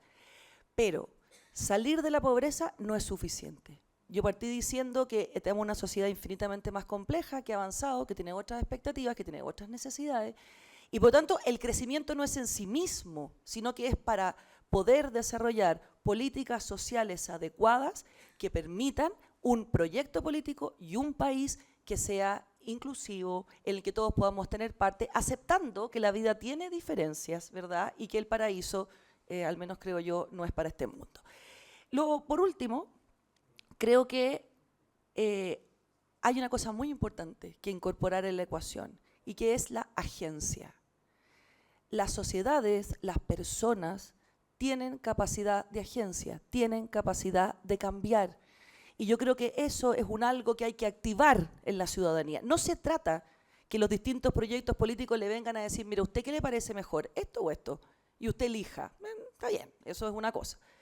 No, esto es una invitación a construir en conjunto un proyecto. Y por eso yo insisto, y partí diciendo en la primera intervención, esto es un tema de responsabilidad. Y cuando uno es responsable, tiene que asumir costos, tiene que saber que las cosas tienen un plazo, tiene que desacoplar el ritmo de nuestra vida a los ritmos del Estado, que son exigencias distintas. Y termino diciendo que si no hacemos eso, y yo estoy completamente de acuerdo en que la lógica del corto plazo electoral, de los gritos, de la barra brava, efectivamente puede tener una retribución en voto, y a lo mejor vamos a tener que correr ese riesgo, ¿verdad?, de no tenerlos, y es difícil porque obviamente la política juega en campos distintos. Si no lo hacemos, el riesgo, creo yo, es infinitamente mayor. Y ese riesgo lo delineaba muy bien en las intervenciones anteriores, Sergio, fundamentalmente, pero es el riesgo de que la libertad que estamos proponiendo sea simplemente una quimera.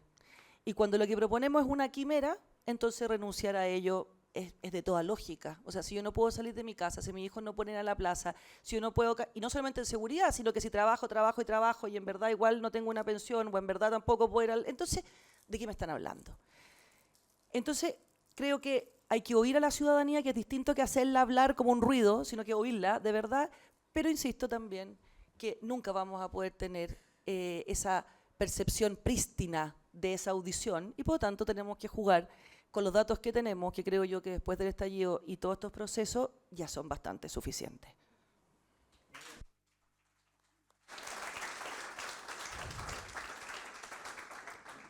Natalia. Bueno, me quiero tomar un poco de lo que decía María José respecto del tema de la identidad. Creo que efectivamente el acuerdo del 15 de noviembre fue la salida institucional. Claro, yo le puse más pelo a la sopa respecto de un pacto social, en fin, pero efectivamente la política actuó con mayúscula. Ahora, ¿cuál es el problema que yo creo que tuvo como rasgo valórico, por decirlo de alguna manera, la primera convención? Y creo que la ciudadanía en el primer y en el segundo proceso nos dio prueba suficiente de algo tan escaso en la política y tan de sobra en el popolo, como se diría, que es el sentido común. Y la verdad es que la arrogancia transversal que existió a propósito de yo represento lo que el pueblo necesita, yo sé mejor que la comunidad mapuche lo que ustedes lo han explotado y los derechos que ustedes persiguen. Estoy haciendo una caricatura, por cierto. Pero tiene que ver con la arrogancia de la representación. Y creo que la arrogancia de la representación también nos tiene en estos, a veces, delirios o en estos mundos absolutamente dicotómicos, porque finalmente en una democracia y con el sistema político que tenemos, nadie representa en su totalidad a la sociedad, ni a una parte de esa sociedad. Pensemos además cuánto se siente la gente representada en los partidos políticos. ¿Cuánto de la campaña hoy día que estamos viendo en la calle tiene logos de partidos políticos, a excepción del Partido Republicano? ¿Cuánto de lo que significa una mirada ideológica o valórica a un partido la gente lo asocia directamente a eso? Entonces, creo que lamentablemente tenemos como esta abstracción donde además a mí me produce mucha risa cuando los parlamentarios dicen en mi región. No, la región que yo represento será, pero mía no es. Entonces, a lo que voy es que hay poco respeto a ratos respecto de la diversidad y de cuánto se representa esa diversidad.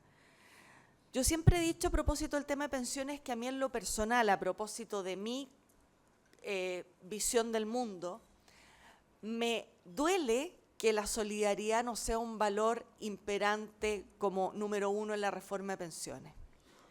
Pero el problema no es que la UDI u otro sector diga no queremos solidaridad. El tema es que yo no fui capaz con mis ideas de convencer a las personas para tener una mayoría suficiente para instalar eso como valor. Y eso es la democracia. Entonces, la democracia es como hablar del amor. Nadie puede decir que el amor es malo. Podemos hablarlo después, ¿no? En el sentido de que, claro, o sea, en el sentido de que hay cosas que relevamos como un valor, pero cuando le hacemos doble clic parece que ya no nos acomoda tanto. Entonces, y por otra parte, sobre el tema de la identidad, también aquí hay algo que yo he reflexionado, que es que mi sector trata de hacer una diferencia respecto de socialismo democrático, centroizquierda, y yo digo, yo no me siento nada de eso. Yo me siento una mujer de izquierda. Y a lo mismo me pregunto, ¿qué es ser de izquierda en el siglo XXI? Y pienso que las personas de este sector no podemos renunciar a decir que somos de izquierda, porque entendemos ser de izquierda como el resultado de un proceso doloroso donde se dejó de lado que, digamos, la libertad podía ser transada por principios que tenían que ver con equidad. Y después de procesos dolorosos, de desarraigo, de muerte, etcétera, ese proceso logró convertirse en un planteamiento que tiene que ver en el equilibrio virtuoso entre libertades y solidaridad, entre democracia y cómo se ponen esos valores. Entonces, yo no pienso retroceder a decir que yo soy una mujer de izquierda, de una izquierda realista, de una izquierda reformista, que es capaz de llegar a acuerdos con otros distintos, porque lo que nosotros no podemos permitir es que aquellos que enarbolan o se autonominan de izquierda solo a través de la impugnación de lo que existe y no a través de una propuesta de país o de una propuesta valórica e ideológica, no me puede hacer retroceder. Y creo que eso es importante, porque a propósito de lo que hablaba María José, que tiene que ver sobre desde qué identidad yo negocio, me aproximo, llego a acuerdos, construyo con otro, esa nitidez de lo que soy y de lo que no estoy disponible a dejar de ser es algo que da valor. Y creo que cuando mi sector vuelve a empoderarse de lo que realmente es, su posición en estos procesos colectivos va a ser mucho más valioso de lo que ha sido hasta hoy día y mucho más representativo también. Y creo, como yo me impuse como la tarea de hablar desde la mirada, desde más política, creo que es lo que es necesario. Y también obligamos a los otros a decir que realmente se juegan desde su identidad.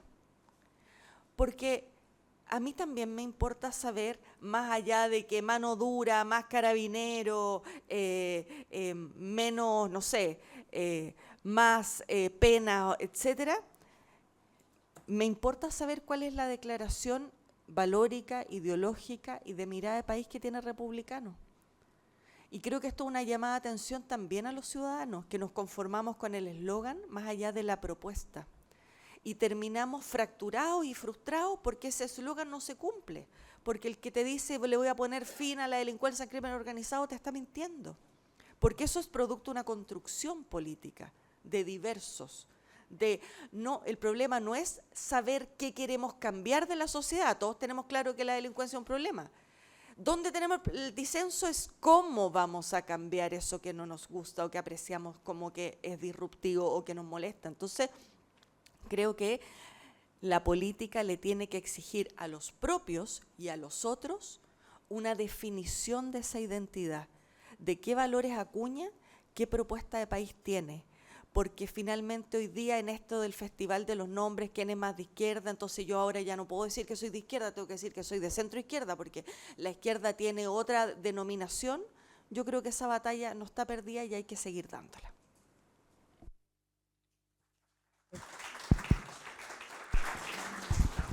Sergio, brevemente, ¿cuál es tu visión sobre los procesos constitucionales? Bueno, sí, tengo un montón. Sí, brevemente. Bueno, si fue bueno o no el acuerdo por la paz y la nueva Constitución, yo respondería, bueno, ¿cuál era la alternativa? Los militares en la calle. Esas personas no están presentes en esta conversación, ¿ya? Los que mencionaba Ignacio, un liberal obsesionado por los derechos y las libertades, y en el otro extremo un conservador, porque ya tengo que reconocerlo, que me transformé obsesionado por los deberes, que la familia, la patria, la religión. Bueno, pero ese grupo no está. Ahora, Sebastián Piñera, si hubiese querido la vía de la fuerza, ¿hubiese contado con el apoyo del comandante en jefe del ejército? No, eso lo sabemos. ¿Su coalición lo hubiese apoyado? Sí, porque también acá la coalición se tiene que hacer una autocrítica, porque lo dejaron bien solo. El libro de Gonzalo Blumer, son frases nomás que es. Y en ese momento yo estuve solo sentado en la testera y ninguna otra persona me acompañó. Entonces, si aunque hubiese querido, hubiese podido, yo le diría a esa gente que reclama la vía de la fuerza, yo creo que no hubiese podido. Segundo, la política es la resolución pacífica de los conflictos. La democracia se define en una frase, es un régimen político donde los pueblos cambian a sus gobiernos sin efusión de sangre. Eso fue lo que hicimos. Fracasó el proceso constituyente, claro, si la política va a ser evaluada como la producción económica y que las cosas valen por sus resultados, fracasó. Pero la política es la acción y la acción es valiosa por sí misma. Hicimos 3 plebiscitos. Elegimos 2 veces representantes del pueblo y no se disparó un tiro. No se disparó un tiro. Deliberamos cuestiones apasionadísimas, donde sentíamos que nuestros intereses y valores más profundos estaban en juego. Y lo mejor de Chile surgió ese proceso. Entonces, sí es cierto, no tenemos la nueva Constitución. ¿Fracasó el proceso? Sí, si ese fuera el indicador, pero yo creo que fue valiosísimo, no solamente porque nos permitió salir de ese enfrentamiento fratricida en el que estábamos metidos, sino porque hicimos este proceso que además nos dejó una Constitución que, discúlpenme, lleva la firma de Ricardo Lagos Escobar. Eso es. Y con respecto a las lecciones, yo, disculpen que insista en el lirismo, pero los 10 mandamientos nos enseñan que es mucho más fácil saber lo que uno no debe hacer que lo que sí debe hacer. Y por eso, con un grupo de amigos que dirigimos el instituto, el Branislav, Sebastián, Carlos, Eduardo y Cristian, nos propusimos estos 7 nunca más. Nunca más postergar la respuesta a demandas sociales que se expresan de un gobierno a otro. Si ustedes me dijeran que hay que priorizar, obviamente no es una nueva Constitución, tampoco creo yo es el cambio a un sistema, ajuste al sistema político, es re importante, pero esto es el primer nunca más. No podemos seguir postergando demandas justas de la gente que lo está pasando muy mal. En segundo lugar, nunca más justificar la violencia, ni menos hacer apología de ella. Siempre hay que condenarla. Tercero, nunca más ese terrible razonamiento que María José señaló, que la revolución y las refundaciones requieren de la violencia, pues para hacer tortilla hay que romper huevos. Las sociedades no son tortillas, ni los seres humanos no somos huevos. Cuarto, que nunca más se use abusivamente las armas estatales atentando contra quienes ellas deben defender. Un Estado no puede garantizar que sus funcionarios estatales no van a violar los derechos humanos, pero sí puede, y eso tampoco lo hicimos, darse todos los medios para prevenir las violaciones y cuando ellas se produzcan haya verdad, justicia y reparación. Quinto, por favor, nunca más cubrir de insultos nuestras paredes y nuestras estatuas. Vengo de La Serena, ahí siguen, ¿ya? Esta es la patria de los poetas y de las poetisas, de filósofos, no de la grosería. Sexto, nunca más quemar templos y nuestros museos. Los templos son casas de Dios para los creyentes y los museos son la morada de lo más excelso del espíritu humano. Y por último, nunca más la de lealtad con la democracia. Cuando las crisis sociales, políticas, militares se van agudizando, es el momento que todas las fuerzas políticas y sociales democráticas tienen que cerrar fila y se tienen que unir. ¿Para proteger qué cosa? Bueno, la República Democrática de Chile, que nos ha costado 2 siglos construir. Muchas gracias.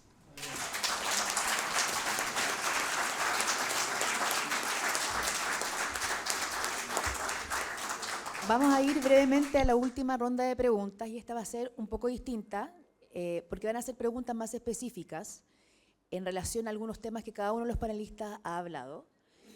En el caso de Ignacio, bueno, Ignacio es un economista y queremos plantear la pregunta desde el punto de vista económico.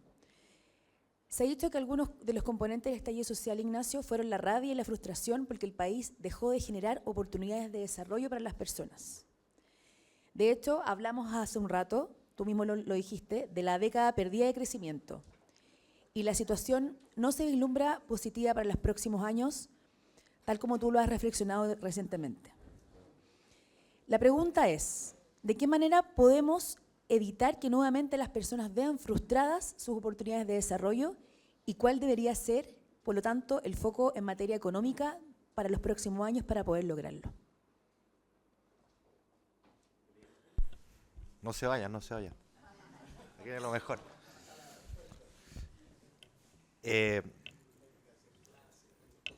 Yo creo, o sea, creo que ser muy humilde en las causas, lo partí diciéndolo, pero estoy convencido que la causa económica, la causa material es una fundamental, no puede soslayarse esa causa. Y lo tiene que ver en 2 dimensiones, el ámbito privado, de los sueños, las expectativas que todas las personas se forman, Natalia hablaba de la clase media en particular, toda la razón. Y esas expectativas cuando se van honrando, cuando lo que yo espero que vaya a pasar en mi emprendimiento, en mi negocio, en mi estudio, en mi trabajo, ocurre, bueno, es una fuente de satisfacción. Y lo contrario cuando eso no ocurre, ¿no? Cuando la expectativa es desafectada, y desafectada cuando la economía deja de crecer. Esa es una fuente. La otra fuente ya la dijimos, cuando la economía no crece, no hay recursos a la altura de los cambios y las reformas sociales que tenemos que hacer. En eso creo que no hay 2 lecturas. Podemos dirimir en cuáles son las prioridades y cómo se hacen. Pero acordaremos también que todas ellas son súper costosas, cuestan mucha plata. La de pensiones que Natalia ponía como ejemplo es el mejor ejemplo de ello. La PGU costó 1 punto del PIB sola, ¿no? La plata no cae de Marte, y las reformas tributarias son impotentes, como ya se ha mostrado, para resolver per se el problema. Tienen que ir acompañadas de crecimiento. Así que no tengo ninguna duda que el crecimiento es palanca fundamental para aplacar el malestar, pero ni siquiera pensémoslo por el lado del malestar. O sea, al final el crecimiento económico, tan economicista como se trata, digamos, la contracara es un medio para un objetivo último, que es el bienestar de las personas, y eso es lo único que nos debería importar. Entonces, el que crezcamos, el cómo crezcamos, cuánto crezcamos importa, ¿no? Cuando crecemos poco, bueno, el bienestar se resiente. Y si crecemos harto, pero eso no se traspasa, digamos, a las personas o a algunos grupos, también se resiente. Entonces hay una ecuación ahí que tener del cuánto y el cómo, ¿no? Y yo creo que de cara al futuro, yo me alegro ver que al menos en el papel hoy día esté instalado que el crecimiento importa. No olvidemos que hace unos años era una palabra pecaminosa. O sea, uno cuando la decía, le decía neoliberal, digamos, ¿no? Esa es la verdad. Hoy día parece ser que cuando se gobierna y se tiene la guitarra, se le toma la importancia a aquello y yo creo que eso es valioso, es un piso para construir, pero ahora hay que pasar de la boca a los hechos. No basta hablar de que hay que crecer, que es lo que uno escucha en todos lados, ¿ah? Desde los empresarios hasta personas en mi sector, es que hay que crecer, esa es la parte fácil. O sea, hay que hacer el delivery, hay que hacerlo, hay que hacer las acciones. Y hacer las acciones supone, vuelvo a insistir en esto, supone hacer la reforma. Porque el crecimiento, digamos, no cae de Marte, responde a la inversión, a la innovación, al emprendimiento. Y todo eso supone incentivos, si no ocurre por osmosis. Esos incentivos se llaman políticas públicas, esas políticas públicas son intermediadas por el sistema político. Si el sistema político no intermedia nada, se desentiende y en realidad lo que estamos más bien en una lucha de trinchera, bueno, la única conclusión lógica deberá haber ahí es que no tenemos acuerdo, no tenemos reforma, no tenemos incentivos y nada va a cambiar en materia de crecimiento. Esa es la firme. ¿Ah? Esa es la primera firme que hay que decir con toda claridad. La segunda firme que hay que decir con toda claridad es que esta es una pega larga, es una pega difícil, con transpiración, con sacrificio, con trabajo duro, y eso hay que explicárselo a los ciudadanos. No, es que yo vengo y voy a hacer que el país crezca. ¿Hasta cuándo ese voluntarismo? El gobierno actual llegó lleno de promesas, lleno de voluntad. Yo con mi voluntad, porque tengo buena voluntad, las cosas van a ser distintas. Un infantilismo, pero ya de un nivel que no se puede creer. Y sin embargo, ese infantilismo uno lo ve en otros temas como este que estoy diciendo, no, es que ahora yo voy a crecer. A pura voluntad, porque lo único que tengo distinto es la voluntad, con eso basta. Eso se llama voluntarismo, eso en política es fatal. Acá hay que volver a la seriedad, al rigor, a decir las cosas de forma directa, honesta, aunque sean malas noticias, porque es el único camino para enganchar a la ciudadanía y hacer una promesa creíble que no deshonra expectativas. Yo prefiero 1000 veces decir, ¿sabe qué? No le puedo prometer 10, pero sí le puedo asegurar que me voy a sacar la mugre para que usted tenga 3 y sus hijos tengan 7. Me parece mucho más honesto que la vendida pomada. Y ese camino lo vamos a hacer juntos, ¿ya? Y en ese camino juntos, y con eso termino, yo creo que es fundamental que entre las fuerzas políticas, voy a hablar razonables, de centro izquierda, centro derecha, centro, uno pueda pensar en algo concreto, uno podría llamar una suerte de pacto de desarrollo, ¿no? Un pacto de desarrollo que diga, mira, acá el crecimiento número 1 es fundamental. Número 2, que diga, tenemos, y esto yo sé que es medio eslogan decirlo, medio cliché, pero es estrictamente cierto, que tenemos renovadas ventajas comparativas en nuestros recursos naturales y por harto rato, de manera estructural. Y no hay que tener ninguna vergüenza en decir, voy a apalancar mi desarrollo en estas ventajas comparativas, lo que no implica decir que no voy a crear cadenas de valor y que no voy a ser sustentable con el medio ambiente, todo lo contrario, eso es fundamental. Pero hay que hacer lo que hace Nueva Zelanda, Australia, o en alguna medida Canadá. No tienen ningún complejo. Al contrario, se sienten orgullosos de decir, me apalanco en mis recursos naturales, en mis riquezas, que hoy día más encima son fundamentales para la principal transformación económica desde la revolución industrial, que se llama la transformación energética. Eso es una fuente de riqueza enorme, pero hay que decirlo, sin asco. Vamos con nuestra minería, metálica, no metálica, vamos con nuestra energía, vamos con nuestros bosques, en lugar de encontrarlo así como un pecado y una vergüenza, es al revés.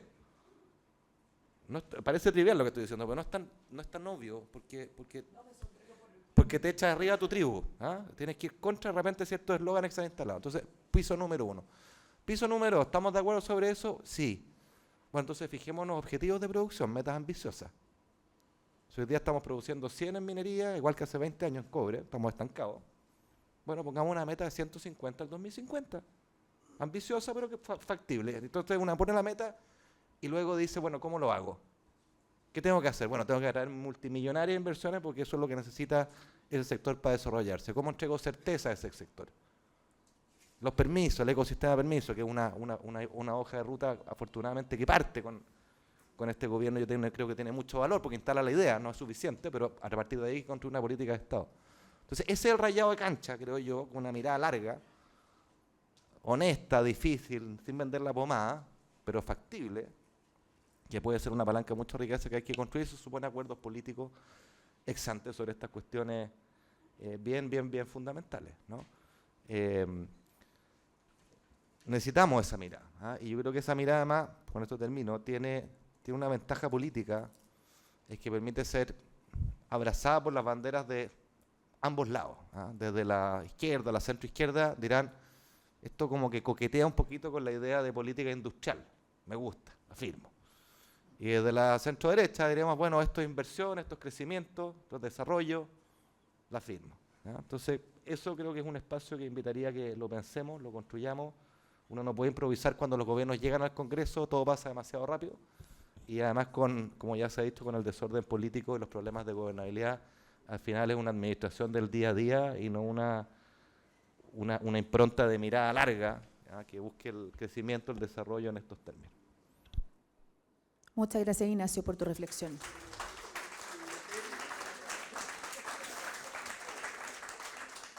María José, hemos estado hablando en este seminario y conversatorio de la importancia de fortalecer la democracia. Sin embargo, vemos hoy día que hay ciertas tendencias de autoritarismo que han surgido en el mundo y estamos viendo cierto autoritarismo bien populista en nuestra realidad chilena. La pregunta es, ¿crees que hoy existe riesgo real en Chile de que este autoritarismo populista pueda desafiar el fortalecimiento de la democracia o pueda ir en contra de ella? ¿Y qué pasos tenemos que dar desde el mundo político para poder fortalecer la democracia efectivamente? A ver, yo creo que la democracia en el mundo está teniendo serios problemas, por lo tanto sería absurdo pensar que en Chile no estamos dentro de ese mismo riesgo, ¿verdad? ¿Cuán lejos o cuán cerca estamos? No me atrevo a decir, digamos, a ponerlo en plazos demasiado temporales, pero sí creo que eso es un riesgo. Y ese riesgo tiene varias, diría yo, como varios acápites. Primero, es que, insisto, la democracia propone un sistema de solución de conflictos que espera del ciudadano que le produzca o le genere un cierto cambio en su vida. Si esa promesa, que es exigente, porque la democracia supone renunciar a ciertas cosas que nosotros podríamos en otro sistema, digamos, legítimamente poner en común, y uno, ¿no es cierto?, renuncia en orden a una cierta estructura social y a la obtención de un cierto bienestar en un sistema. Si eso no ocurre, y entonces lo que la democracia ofrece es una quimera, y aquí la seguridad juega un rol fundamental, es no solamente esperable, sino que es razonable que las personas busquen autoritarismo, que busquen también apostar, porque el populismo al final es apostar por una oferta que parece que podría ser viable. Dicho lo anterior, creo que el populismo hay que tener cuidado con esa palabra, porque es una palabra que uno la usa para desdeñar, ¿verdad?, pero que tiene mucho contenido, porque el populista lo que hace es tocar la fibra que la sociedad requiere. Entonces, yo creo que lejos de desdeñarlo y decir, mira, son populistas, hay que mirar qué es lo que esos populistas están poniendo sobre la mesa para encargarse y hacerse cargo de eso democráticamente. Lo segundo que diría es que la democracia exige una convicción, y en ese sentido vuelvo al tema de la identidad, respecto del ejercicio del poder y para qué ese poder lo tienes.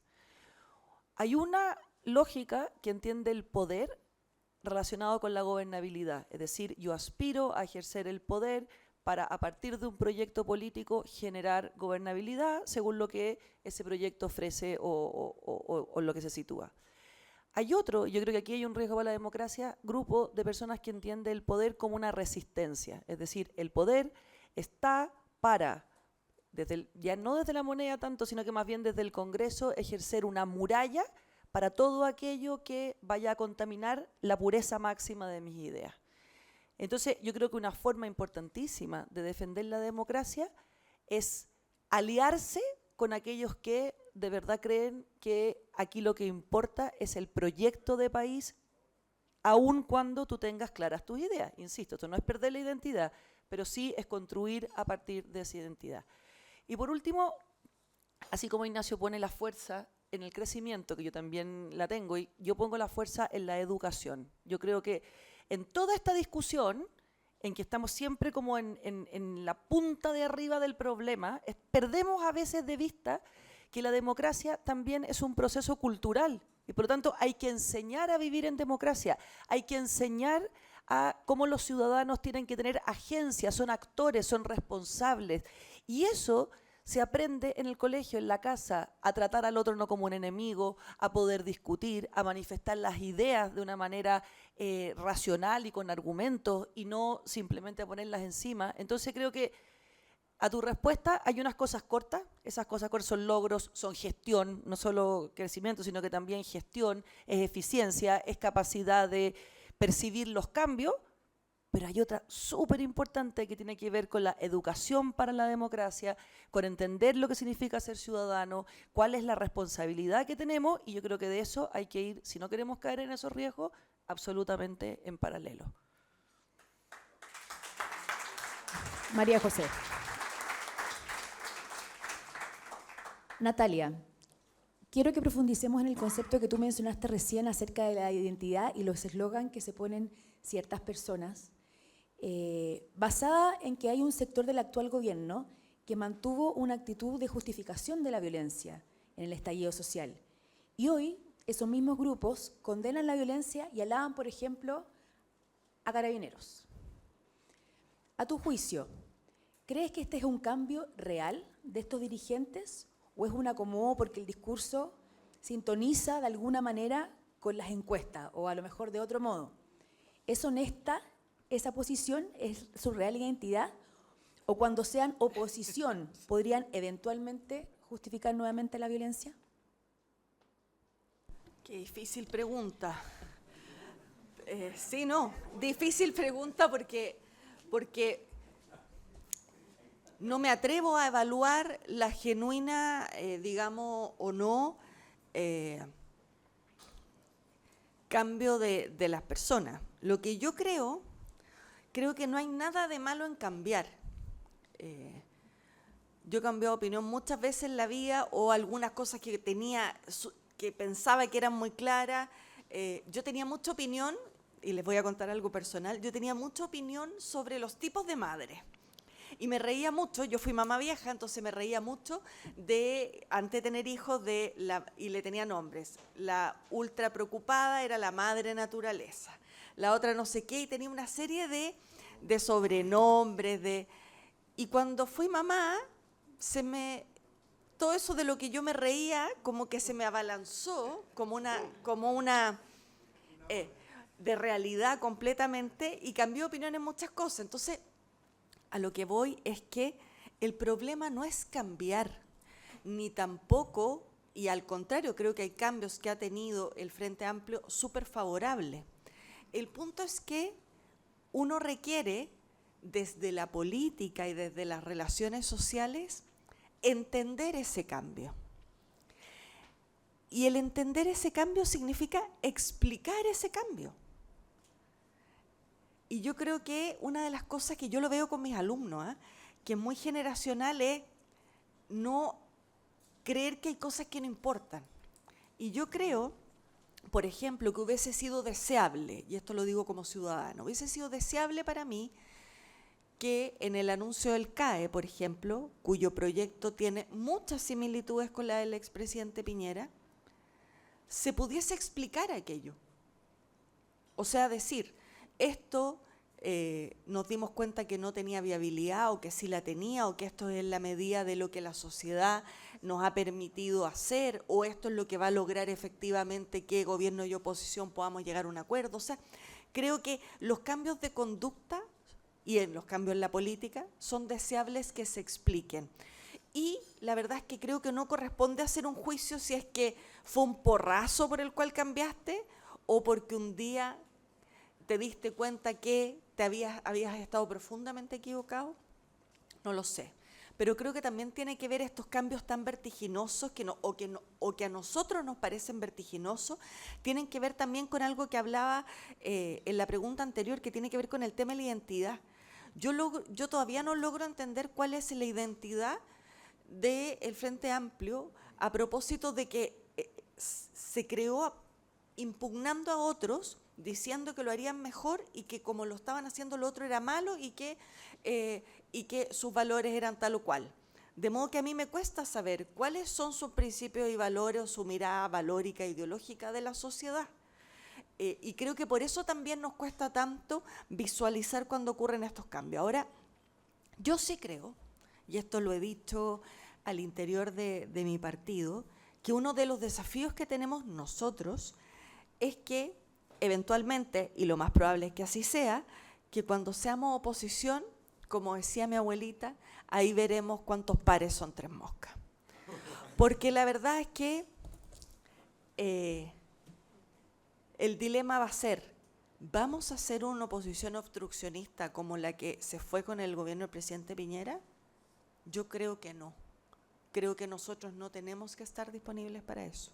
Porque finalmente es algo que, y quiero recoger lo que decía Sergio, que en el fondo, cuando hacemos este tipo de impugnación al otro y nos negamos a todo, no estamos siendo desleales con el presidente de turno, estamos siendo desleales con la democracia. Entonces yo creo que el rol de oposición que nos toque cumplir tiene que ser una oposición que converja en tu primer mandamiento, en hacerse cargo de los dolores sociales. Y creo también que sin entrar en dilemas ni morales, ni políticos, ni juicios respecto de los cambios conductuales rotundos o sobre opiniones rotundas que ha tenido el gobierno, creo que sería deseable no que no tenga los cambios, sino que tenga la pedagogía y la capacidad de hacernos entender por qué esos cambios. ¿Y por qué? No porque yo sea alguien muy importante a la cual haya que darle explicaciones, sino porque esos cambios, sin un contexto detrás de causa, produce la falta de credibilidad que tiene el gobierno y que es muy grave. Y uno tiene que bregar para que los gobiernos tengan mínimos, digamos, de gobernabilidad. Y entre eso la credibilidad es importante. Y si tú no explicas el por qué te das estos saltos vertiginosos, que insisto, pueden ser valiosos y genuinos, cae en este problema de la credibilidad que yo creo que ha sido muy, muy complejo para el gobierno. Muchas gracias, Natalia, por la respuesta. Vamos con la última pregunta de hoy día. Esta es para Sergio. Sergio, una columna de Sebastián Soto del pasado fin de semana mapeó los libros y las reflexiones suscitadas por el estallido social. Me gustaría preguntarte, ¿qué intelectuales consideras que han sido más asertivos en el análisis y también desde qué sector político consideras que aún falta mayor autocrítica al respecto?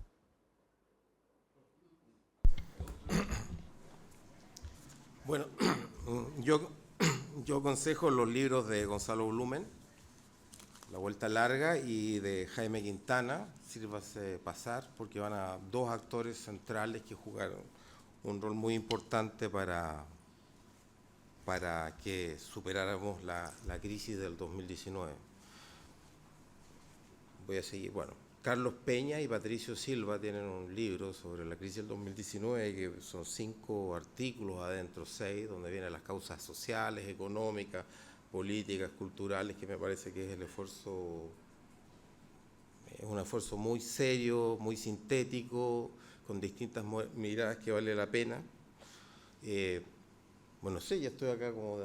¿Estoy viendo todos estos libros? Bueno, hay un problema cultural que en el instituto no nos atrevimos a debatir, ¿no? Porque ya nos llevamos al corazón humano y a la condición humana, pero Katia Araujo, con todos sus debates sobre la crisis de autoridad que está presente en la sociedad chilena, súper interesante.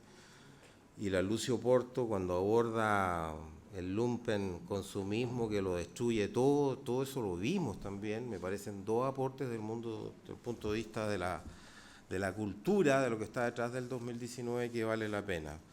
Ahora, cronistas políticos duros, Sergio Muñoz y Ernesto Tone, que no tienen miedo, viniendo desde la izquierda, a denunciar lo peor del octubrismo, también me parece el libro interesante. Bueno, en fin, el de Luna no lo he leído. Zafirio, ¿qué más? Don Jorge Díaz dicen que esto es bueno, si Jorge Díaz lo dice, es bueno. En fin, así que hay harta literatura presente, ¿ya? ¿Y cuál era la otra pregunta? ¿De qué sector político tú consideras que falta una mayor autocrítica del estallido social y del proceso posterior?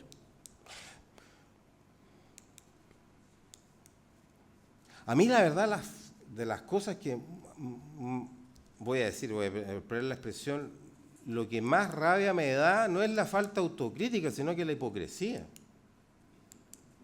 Así yo encuentro increíble que personas que dijeron que en Chile había 1000 presos políticos, que había que desmilitarizar el Gualmapu, sacar a los militares de la macrozona sur, ¿Qué más? Que había que refundar Carabineros. Antes de ayer vi que el general Yáñez le hizo un homenaje al gobierno.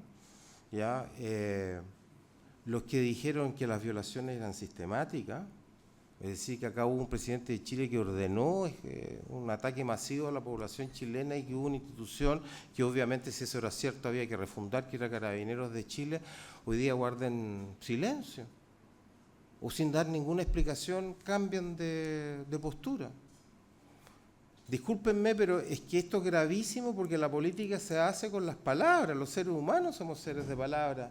Entonces uno no puede decir cualquier cosa y después decir cualquier otra cosa sin dar una explicación. Entonces yo diría eso, y en ese sentido voy a hacer, me gusta más el Partido Comunista que hasta el día de hoy como que quiere defender Cuba y el proceso de lo peor del octubrismo a otras personas que sin dar ninguna explicación, a pesar de que sus palabras y comportamientos hicieron tanto daño en Chile. Voy a decir una cuestión que, bueno, no lo voy a decir, pero sí voy a decir una cosa. El instituto estuvo 8 meses tomado porque se dijo que no habían políticas de reparación a las víctimas. Y yo estuve con personas que le habían sacado un ojo. Y yo me pregunto, ¿cuáles han sido las políticas de reparación del Estado de Chile en los últimos 3 años? No las hay. Entonces uno no puede manipularlo todo. No lo puede manipular. Entonces yo te diría, más que críticas, autocríticas, a mí me gustaría que alguien dijera, ¿sabe qué? Nosotros dijimos todo esto, y en este contexto histórico lo dijimos, y por esto pedimos perdón, y esto lo ratificamos. Creo que sería, así no creo, es indispensable para el futuro de la democracia. Muchas gracias.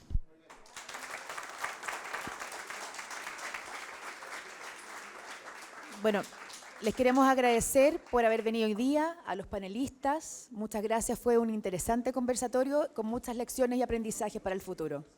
Gracias por la asistencia.